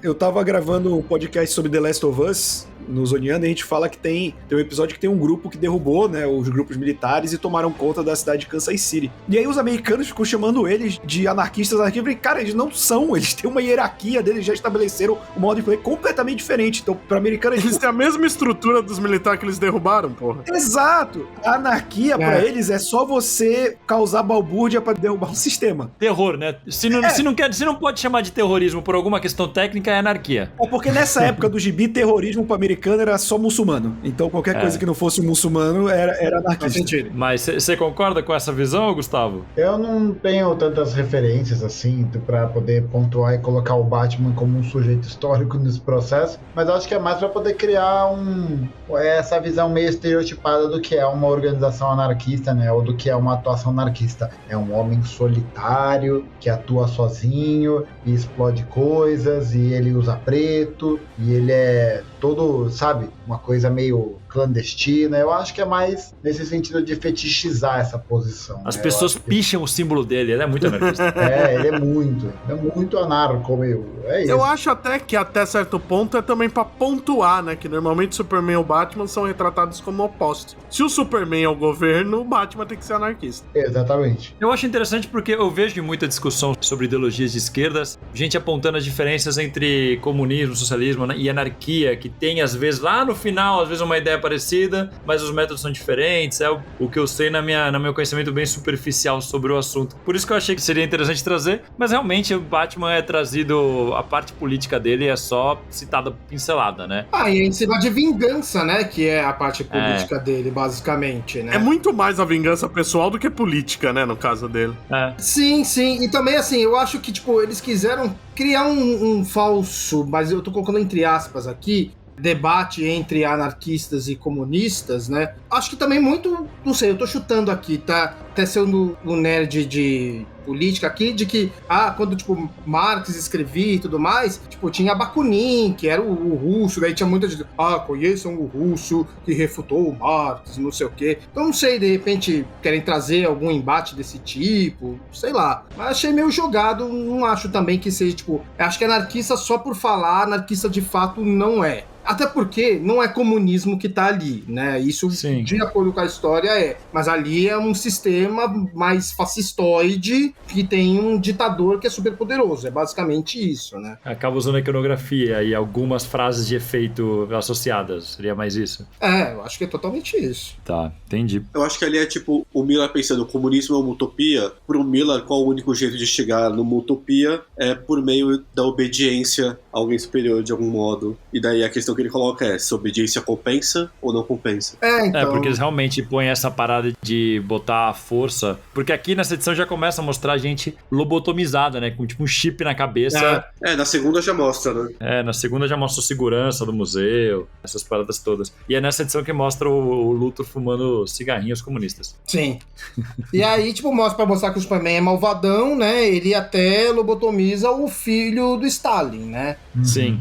Esse cara puro que a gente tanto gostava. Sacanagem. Depois da Mulher Maravilha se fuder, né? Tentando ajudar ele. Nossa, ela se fode bem. Ela se fode demais, né? Aí por isso que ela fica rancorosa. E a gente vê o que um coração partido faz, né? Que é aí quando ela vira contra o Superman, né? Já mais na frente. É verdade.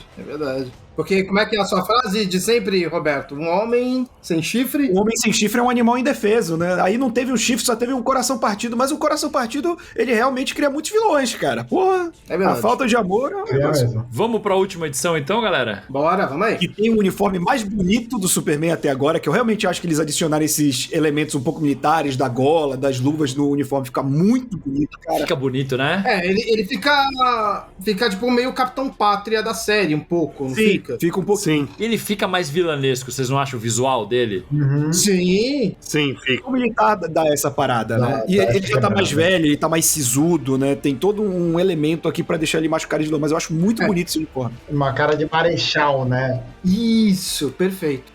Qual que é o salto que dá da segunda pra terceira? Começa com ele fazendo 63 anos. E uma coisa curiosa dessa última edição é que mostra o Superman ficando mais frio, né? Ele começa a fazer muita coisa que o Luthor fazia no começo. Ele começa a estar o tempo todo fixado no negócio de jogar xadrez. Ele tá mais tipo, tiver que lobotomizar, a gente lobotomiza. Aquela coisa humanizada que a gente via na primeira edição, que a gente tá comentando até que era intrínseca ao Superman, que ele era puro e tal. Aqui quase que some, né? Ele tá bem frio, assim. Eu acho que mais do que frio, parece que ele perdeu a esperança, ele desanimou. Ele tá no automático, né? Boa. Eu queria tirar uma dúvida até com o Gustavo e com o André, que conhecem mais. Tem um momento aqui que eu achei curioso, que o Superman tá jogando xadrez com o Brainiac, e daí ele fala sobre o mundo estar tão perfeito quanto Deus pretendia. Como que é o conceito da religião no comunismo? Porque na minha cabeça, o comunismo sempre foi não religioso, sempre excluiu a ideia de uma religião. Então eu achei engraçado o Superman falar uma coisa tão referente a Deus, ainda mais fora até da personificação da história. Queria saber como que é esse contexto no comunismo. Existem várias visões a respeito disso, né? O Lenin tem um texto muito bom de 1909 que ele debate essa questão sobre o papel dos sociais-democratas na religião, e ele vai muito por um caminho de pensar uma perspectiva de nem ser um ateísmo militante, mas também não migrar para uma compreensão meio proselitista, da ideia de que a religião pode fazer parte da política das pessoas, né? Ele fala que as pessoas no privado podem pensar o que elas quiserem e que a função dos comunistas é tornar a religião algo desnecessário. Esse é o ponto, não é impor essa dinâmica para as pessoas de cima para baixo, né? Criar, apesar de 4 estados comunistas terem criado estados ateus, né? O que eu acho que particularmente é um erro de avaliação, né? Porque você faz com que pessoas que eventualmente tenham crenças ou coisas assim se revoltem, acho, né? Se sentem excluídas da ideia toda, né? Do tipo... São, né, na verdade? O negócio você vai se interessar pelo bagulho depois que o bagulho desaparece, né? Depois que você é impedido de falar sobre isso, né? Quando você é impedido de falar sobre isso, isso fortalece. Então, tem muitas posições muito diferentes. Então, inclusive eu tava comentando isso esses dias com um camarada, com o Land, ele me mandou até uma frase do Mal que eu achei bem interessante, que ele fala aqui: um correto domínio do marxismo pressupõe ao menos um ateísmo metodológico. Isso não significa não ter crença religiosa na vida particular, no entanto, ao menos na análise ela deve sumir por uma questão fundamental. O cristianismo diz que Deus criou o mundo, o budismo e todas as diversas religiões fetichistas da China atribuem um movimento e o desenvolvimento de toda uma gama de fenômenos do universo a forças espirituais. Todas essas doutrinas que consideram o movimento separado da matéria são fundamentalmente incompatíveis com o materialismo dialético. Então o que o Mao e o Lenin também falam muito é que, tipo, você pode até, por exemplo, fazer parceria com padres, sacerdotes que sejam progressistas ou que estejam alinhados com o partido, né, com a dinâmica filosófica comunista. Então não que a gente defenda o fim das religiões num sentido bem burguês, assim, né? Quem segue religião é otário, né? Não existe essa perspectiva de um comunista sério, né? Resumindo, o comunismo não é que ele prega uma sociedade ateia, ele prega um sistema laico. É só isso. Ele leva a sério a premissa do sistema laico. Não. Ele faz a avaliação, né, de que é necessário um sistema laico, mas é preciso que a militância comunista faça o ateísmo metodológico. O governo é ateu. Você como cidadão pode ter sua religião, mas o governo é ateu. Seria meio isso.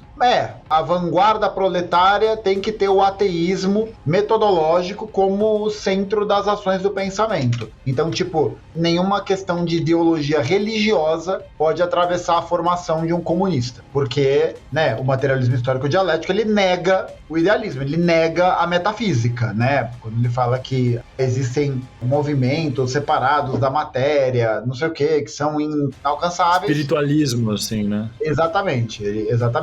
Mas ele não é contrário à religião de ninguém. em particular. Tipo, foda-se se você é cristão, se é evangélico, se é religião de matriz africana. Eu acho que é até um debate interessante para poder se levantar em algum outro aspecto, mas acho que eu não poderia fazer esse debate porque eu não sigo nenhuma religião de matriz africana para poder me aprofundar nesse assunto. Mas são várias dinâmicas nessa perspectiva. Inclusive, o Cuba é um caso interessante, porque Cuba era um estado ateu e se tornou um estado laico, depois de várias intervenções e diálogos do Fidel com um brasileiro, Frei Beto. Olha aí. Frei Beto era parçaça do Fidel. Percebe? O Fidel era parça pra caralho do Frei Beto. Então essa frase do Superman, ela tá solta pra caralho. O Mark Miller, ele pode ter se baseado também no fato de que, por exemplo, ele é do interior da Ucrânia, né? Antes de tudo ser tomado pela União Soviética e tal, e se evoluir. Então ele pode pensar que essa comunidade, a Rússia hoje tem um catolicismo ortodoxo muito forte, por exemplo, né? Ele pode ter pego isso de referência pra falar, tipo, o Superman lá na base dele, muito antes dele ser cooptado como o herói do povo, ele tinha essa base que os pais dele deram, entendeu? Óbvio, eu estou passando um pano que eu não deveria pro Mark Miller aqui, que pode ser simplesmente um erro dele. Ele simplesmente colocou, agora sim as coisas estão como Deus gostaria, só porque sim, frase feita. Eu noto duas coisas interessantes aqui, que é não só o cara que tá no controle da sociedade comunista falar sobre Deus desse jeito tão específico e tão solto, mas também uma sociedade comunista que tinha o apoio de deusas. É verdade. No caso, as Amazonas, né? Isso, de repente, pode ter alterado uma visão religiosa desse comunismo, dessa linha temporal da Foice e Martelo. Faz sentido num mundo onde deuses existem, a Mulher Maravilha, inclusive, fazia parte das alianças internacionais, o materialismo histórico começar a incluir deuses, porque eles estavam lá andando na rua. Faz algum sentido. Colocando nesse ponto da ficção da história, faz total sentido mesmo, né? Porque o ponto do Gustavo é assim, tipo, o materialismo histórico dialético, ele analisa a realidade como é apresentada pra gente, né? Então, tipo, a questão, assim, por exemplo, de Deus, quando ele fala de metafísico, é porque, pra quem tá vendo o que é a realidade apresentada, é algo que foi idealizado, é algo que foi criado por alguém pra gente acreditar nisso e não ver o que de fato acontece na realidade, né? Então, essa contradição, vamos dizer assim, ela é muito difícil, assim, pra quem é muito religioso também entender o que é isso, porque realmente as pessoas acham que é pra acabar com a igreja, e não é isso. Mas eu acho interessante essa brincadeira. Isso aqui se passar num mundo onde tem um cara que voa e existem deuses, acaba mudando a perspectiva dentro dessa realidade. O materialismo fictício dialético. É isso aí. Nossa senhora. Mas tem uma parada aqui que eu acho muito interessante, que a gente falou antes de Stalingrado na garrafa, né? Stalingrado na garrafa parece o nome de uma bebida, né? Vou registrar isso. Aquela que matou o Kizar, né?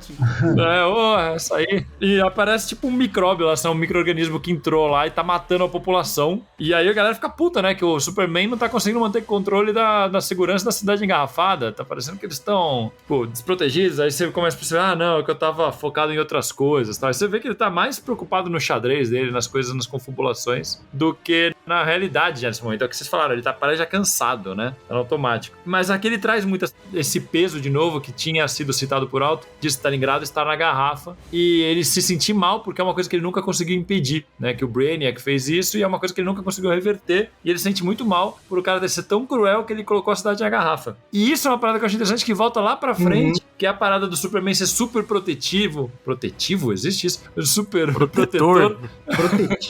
Protetivo é foda. Quando a gente grava meia-noite, começa a sair essas. Super protetor do povo, né? E ele começa a querer colocar todo mundo no lugar certo que ele quer, e aí lá na frente, até dando um spoiler, todo mundo que tá ouvindo deve ter lido já, que é a frase que o Lex Luthor coloca pra, tipo, quebrar o Superman, que é, você se pudesse colocaria o mundo inteiro numa garrafa. E aí ele fala assim, oh meu Deus, o que estou fazendo, né? Ele teve uma epifania, né? Ele teve uma epifania, de repente ele percebe que o comunismo é do mal. Nossa. É meio que isso que a história passa, né, gente? É totalmente isso. Sim.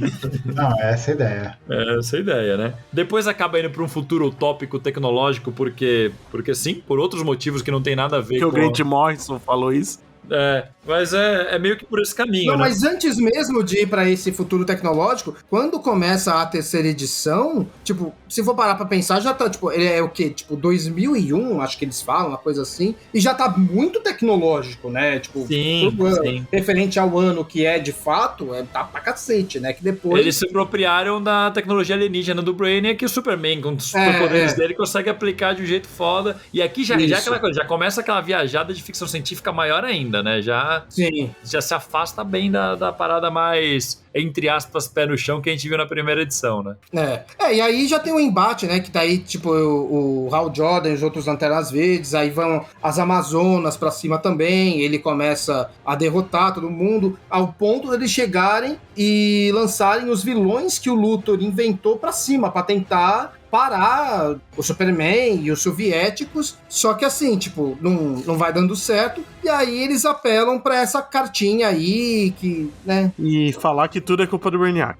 Também. O conceito é legal. Por exemplo, o conceito do Brainiac não querer que o Superman converse com o Luthor porque ele é alguém que seria capaz de fazer você cometer suicídio em 14 segundos, é um conceito legal. Mas se perde no Mark Millar querendo dizer que o comunismo é do mal. Mas eu gosto muito do Lex como antagonista aqui. O Lex tá interessante mesmo. Eles passam tanto tempo combatendo um ao outro que esse final tem um pouco de inimigos velhos amigos, sabe? Que eles já se conhecem há tanto tempo. Que é o meio que... uma dinâmica meio Xavier e Magneto, talvez?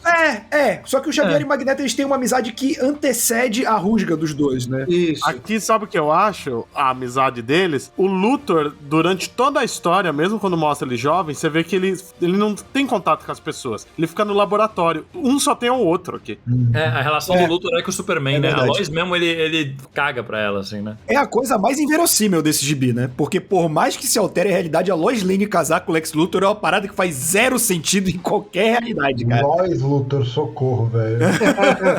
Lois Luthor. Pelo menos mantém o LL, né? Que nem os personagens de Superman sempre tem que ter. Faz o L aí, então, otário, né? E aí, tipo, vai pra a nave do Brainiac, né? Ela ativa umas bombas, né? Quando eles se aproximam Que eu nem lá. entendi direito. É uma bomba com kryptonita e tal, né? É uma parada que vai matar todo mundo, inclusive o Superman. Cara, não sei se era com kryptonita, eu sei que era potente pra caralho. Não tem kryptonita no gibi. Não tem. Porque não existe cripto. É verdade. Não, mas eles citam Krypton. O na Lex história. cita kryptoniano. Por isso que o final não faz isso. sentido nenhum. É ok. verdade, é verdade.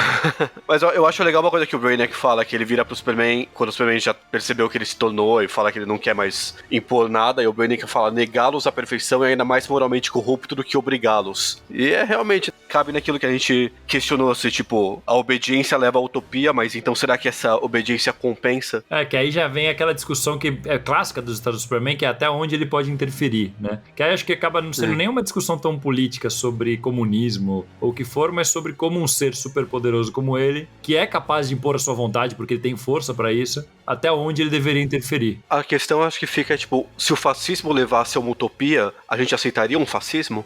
Então, eu acho que porque o Superman vai pra esse caminho, né? A história toda vai pra esse caminho. E no final das contas é muito sobre esse juízo de que a liberdade individual é uma pretensa liberdade de vida é muito melhor do que esse sonho da utopia, né? Então é um elemento que faz questão de reforçar isso quando ele levanta esse ponto, né? De que, será que essa utopia vale a pena ser vivida ou ela é o produto de um devaneio autoritário de um ser intergalacticamente muito poderoso? A resposta do senso comum é não, né? Minha liberdade. Tá. Exatamente. Acorda, que nem diria o Monark, acorda. Acorda, cara, só tem que ser sua mãe ser presa? Não, é isso. Eu acho bem interessante só encerrar o quadrinho aqui pra gente fazer as conclusões, que é a parada a piração ficção científica. Eu acho legal pra caralho por como foi de Superman. Eu acho que não conversa com mais nada da história, que é a parada dos Nada. filhos dos Luthor virando, tipo, a sociedade começa a ser uma sociedade de artistas, porque o Luthor é foda e conseguiu uma utopia, não se explica como. De trisais. Ele fala que ele usou muitas ideias do Superman e do Brainiac. Eles tiveram ótimas ideias e que ele foi implementando. Comunismo é legal, mas vacila, né? É meio que isso. Acho que é pra mostrar a ideia que, tipo, se os dois se juntassem, eles conseguiriam ter chegado uma utopia mais do que eles passarem anos um contra o outro. Um espírito meio de Olimpíada, né? Vamos todos dar as mãos, né? Nossa, pelo mundo. muito. E aí chega no futuro onde os pais do Superman, os genéticos, né? O Jor-El.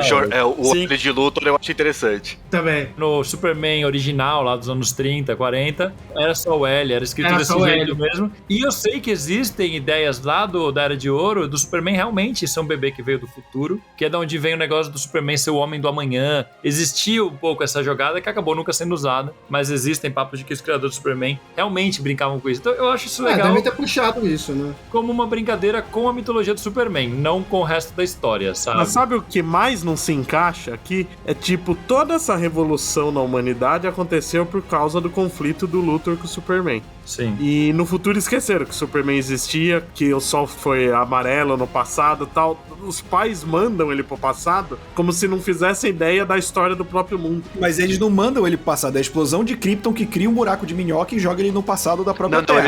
eles falam que eles vão mandar ele pro passado. Eles falam... Esqueci desse Eles estão na Terra, Eles estão na Terra e eles falam que eles vão mandar pro passado pra que ele Volte e possa mude o mundo. mudar o mundo. Essa é a parte mais sem sentido. Cara, pra não mim. faz sentido nenhum, meu. Eu ainda tava passando um pano aqui. Não faz nenhum sentido no É final. maneiro pra caralho, gente. Não precisa fazer sentido, é maneiro. Eu confesso, o André de... Quando você me emprestou essa porra? De 2005, cara? Sei lá. 2005, por aí. De 18 anos atrás, eu falava, Achou pô, foi o Grant genial. Morrison que fez isso? Genial! Eu entendi, eu sou burro, então ele é genial. É isso. Na época todo mundo achou legal pra caralho. Não, eu acho legal pra caralho esse final. Não converso com mais nada, mas eu acho legal pra caralho. Acho que- Não. É massa velho, mas tipo assim, se eu fosse o Morrison, eu agradecia o Mark Millar por ter roubado os créditos dessa ideia. Porque não faz sentido nenhum. O Grant Morrison deve ter sido o seguinte: o Mark Millar contou a premissa da história, o Grant Morrison criou a própria história na cabeça, e esse final faz sentido pro Entre a Foice e o Martelo do Grant Morrison, não do Mark Millar.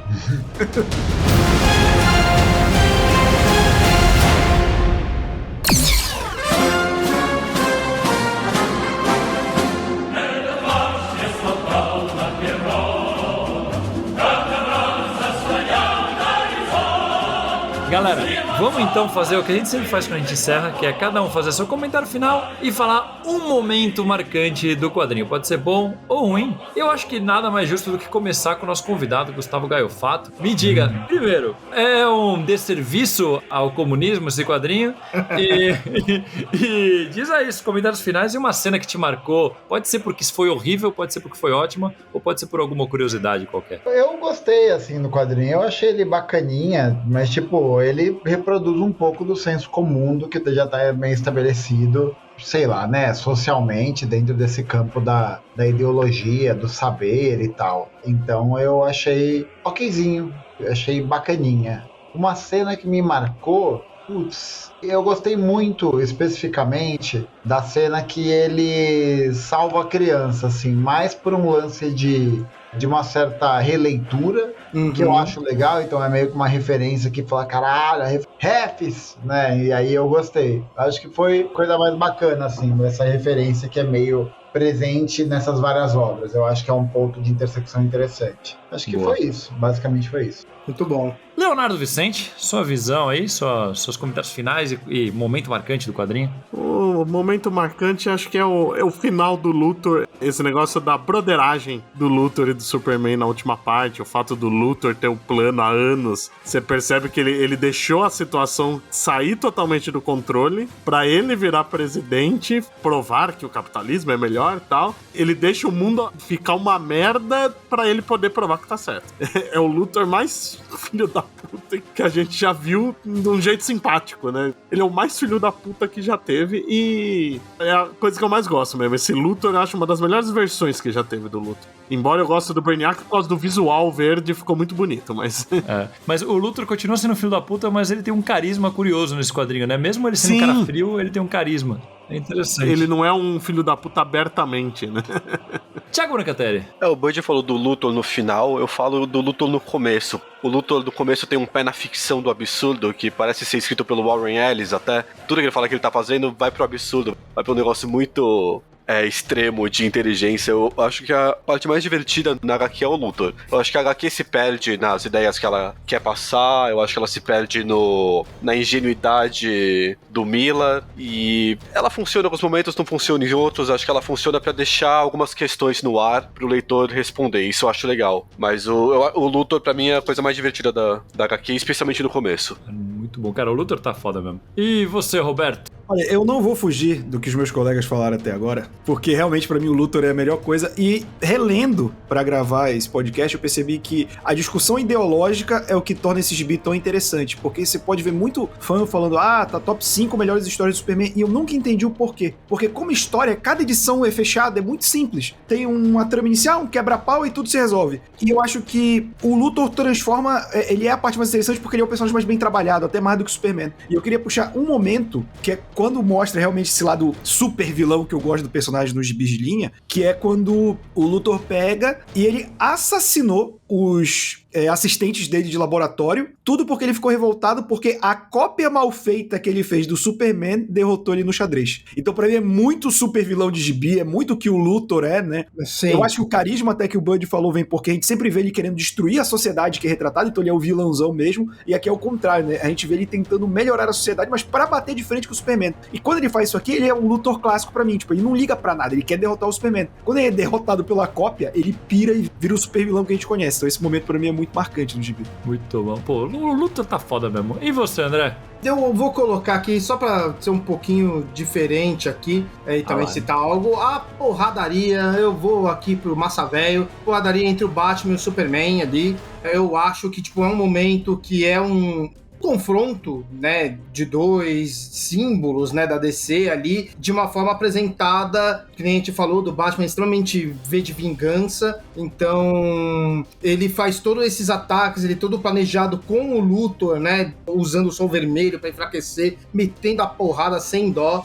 e aí até a forma como, tipo, o Superman, ele chega, ele consegue fazer com que a Mulher Maravilha ajude ele, ela se fode, e o Batman, ele tinha uma bomba dentro dele, explode, o Batman morre, voa até sangue do Superman e assim acaba. Então essa é a minha cena aqui, mas eu vou dar coro aqui de que foi muito diferente reler essa história depois de tanto tempo. Muitas coisas que antes também não era nem um pouco politizado e muito menos ia pro lado do marxismo-leninismo, como eu venho nos últimos 2-3 anos. Então, assim, muitas coisas me incomodaram por a visão que eu tenho hoje, assim, que é uma, que o Gustavo falou, que é uma visão comum da sociedade, infelizmente, né, com muita ideologia presente, que coloca coisas que não são bem o que é, né? Mas é isso. E você, Carlos? Fala aí a sua cena preferida, o que mais te marcou e os comentários sobre esse quadrinho. Eu tô muito chateado que você falou que eu ia falar do Batman V de Vingança, inclusive Se fudeu! Tô aqui, ó, pra fazer inveja, já que o Gustavo gosta de Funko também.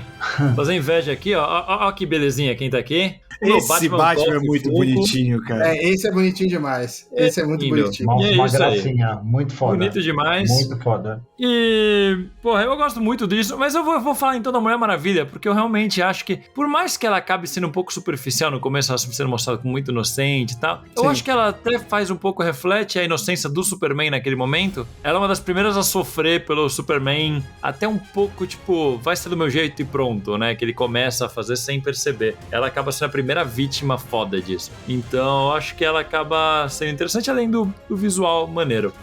Então é isso, né? Perfeito. Porra, legal demais, o papo rendeu demais. E agora vamos para a leitura de e-mails e comentários.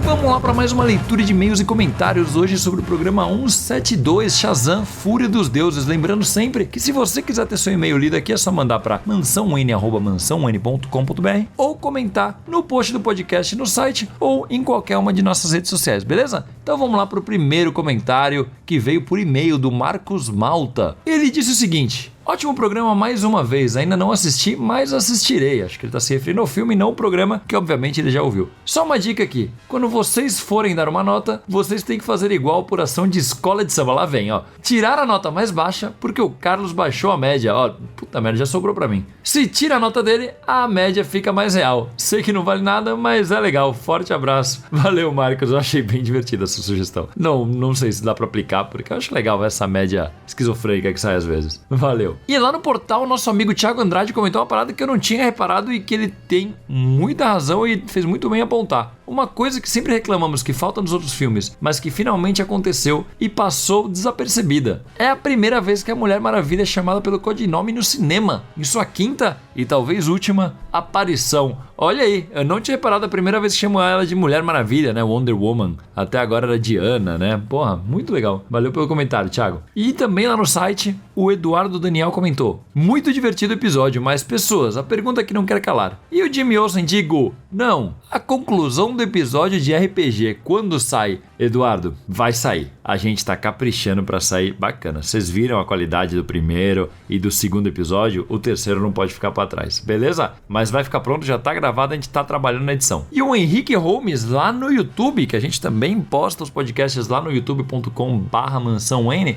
ele comentou o seguinte: mais um podcast espetacular do Mansão Wayne. Será que vocês podiam fazer um programa só sobre Batman Cavaleiro das Trevas, Cidade das Trevas? Por gentileza, e colocou uma carinha feliz aqui. Henrique, a gente até te respondeu lá no Mansão Wayne, a gente já falou um pouco sobre essa história lá no podcast 146 sobre a origem do Charada, né? Que saiu ali quando a gente estava se preparando para assistir The Batman. Mas olha, é uma história bem interessante, ela envolve também o Demônio Barbatos. Acho que vale a pena sim no futuro um podcast só sobre ela. Vou colocar aqui na nossa lista de pautas futuras. Só não posso te prometer que vai sair logo, tá? Mas obrigado pela sugestão, muito boa. E com esse a gente encerra essa leitura de e-mails e comentários e deixa você com os jabás. E vamos pro jabás então. Primeiro de tudo, claro, agradecer Gustavo Gaiofato, que nos trouxe aqui, nos doutrinou aqui com todo o seu conhecimento. Muito obrigado pelo convite, pô. Foi muito bacana participar desse episódio e ler esse quadrinho. Eu nem comentei isso, foi a primeira vez que eu li esse quadrinho e achei uma história bem bacana, mas acho que depois da análise que vocês trouxeram com as outras referências, das outras coisas, eu aprendi bastante, aí posso ler de novo e ter uma avaliação um pouco menos burra do que eu tive da primeira vez, né? Então é isso. Não, pô. Uma coisa que eu acho legal de produtos e de cultura pop de forma geral é que a bagagem muda muito a percepção que você tem da parada. Acho que arte de forma geral, né? É interessante. Mas de verdade, brigadão, Gustavo. E pra quem não acompanha as notícias e não sabe quem é Gustavo Gaiofato... Pra quem não lê a Folha... Não lê a Folha... Verdade, tem essa segue agora, o Whindersson no Twitter. Puta que pariu, que história maldita, velho. É isso. Onde as pessoas podem te encontrar, conhecer seu trabalho? O microfone é seu. Eu tenho um projeto de comunicação marxista, né? O História Cabeluda. No YouTube, na Twitch, no Instagram. E o meu Twitter é GaioFacting, que eu fico lá, às vezes, falando de coisa séria, mas geralmente não. Geralmente só reclamando um pouco da vida e soltando comentários pontuais. Mas essas são as minhas redes sociais e é isso aí. Muito obrigado mais uma vez pelo convite, gente. Foi muito bacana dividir esse espaço com vocês. Muito bom, vai estar tudo linkado aí no post. Quem quiser acessar lá no Mansão N. Leonardo Vicente, o Bud, seus jabás. Deixa eu socializar aqui minhas redes sociais e o site do Fala Animal, falaanimal.com.br. Siga também nas redes sociais no Facebook, no Instagram e no TikTok como Fala Animal e no Twitter como Fala Animal Site. Foi o único lugar que não tinha Fala Animal disponível. Bom. O Fala Animal também é podcast, sai semana sim, semana não, sempre às segundas-feiras. Boa. E Roberto II? Bom, pra quem gostou de me ouvir falando besteira aqui, eu também falo besteira lá no youtube.com/ahorasuave, que tem vídeo, quadrinhos, série, videogame, cinema e tudo mais. E também tô com meu pequeno projetinho Eu Te Amo, Dr. Zaios, em que eu comento episódio a episódio de Os Simpsons. E é isso, papai. Bom, e Thiago Brancatelli, seus recados bonitos, inspiradores. Pô, eu queria ser mais efusivo e inspirador hoje, mas eu tô com muito sono. Eu ainda vou ter que trabalhar, porque eu sou um capitalista safado nesse sistema hierárquico. Mas queria mandar um beijo na boca de língua salivento de todos vocês que participaram aqui, que estão escutando aí, que não estão escutando também. Queria transbordar meu amor pro mundo todo, tal qual um comunista safado. E um beijo na barba de todos vocês, suas criaturas lindas e majestosas. Ó, pra quem tava achando o papo gostoso aqui no programa, agora vocês viram o que é gostoso de verdade. É a verdadeira vibe de gostoso. Um beijo na sua foice. Caralho. Do nada. Quem chama isso de foice? E André, quem tiver com um projeto bacana de podcast, que já estiver andando, estiver querendo fazer uma parada bacana, como que entra em contato com você? É só mandar um e-mail para panceira.audio@gmail.com. Vamos trocar aquela ideia para você me falar o que você quer do seu podcast. Você já tem um, você quer fazer um do zero, o que você quer fazer no seu podcast? Manda aí uma mensagem para mim, a gente troca aquela ideia para eu fazer um podcast maravilhoso para você. E é isso, então, quiserem meus serviços, vão lá, me mandem um e-mail e a gente vê o que é melhor para você. Muito bom. E além desse podcast, o Mansão Wayne também é um portal que você acessa lá no mansãowayne.com.br para encontrar um mundo de informações e conteúdo sobre o universo do Homem-Morcego e também a nossa loja fabulosa, onde você encontra canecas, camisetas, um monte de merchandising maneiro que ajuda a gente e, pô, faz você vestir o símbolo do Mansão Wayne. Não, é a melhor coisa você carregar Mansão Wayne para onde você for. Mas claro que, além do portal, você também pode encontrar o Mansão Wayne em todas as redes sociais como Mansão Wayne MW, que é muito mais fácil de encontrar porque tá assim igual em todo lugar. Menos no YouTube, que é youtube.com/Mansão Wayne, para muito conteúdo que tem lá. A gente coloca quinta sim, quinta não, podcasts. Na verdade, toda quinta é um podcast novo e depois um podcast antigo. Aí a gente tá lá colocando um monte de podcast. Tem também as nossas lives e agora entrevistas maravilhosas que nós fizemos na CCXP. Então é bastante coisa. E claro, não deixe de fazer as suas compras da Amazon usando o nosso link aqui que é comissionado pra gente ganhar um din-dinzinho, que é sempre bom ganhar um din-dinzinho. Não sou filha da mãe do Jeff Bezos, esse burguês safado, né? Vem um pouquinho pra gente também, que ajuda bastante. Então, confere aí o link e compra o que você quiser, que vem coisa pra gente, né não, Carlos? Isso aí, inclusive os quadrinhos aqui dentro da Força Martelo, se tiver lá na Amazon, a gente vai linkar aqui no podcast pra você já adquirir direto pelo nosso link, que pra você vai custar exatamente o mesmo valor e a gente ganha uma porcentagemzinha bacana. Então é isso, muito obrigado a todos e até o próximo podcast.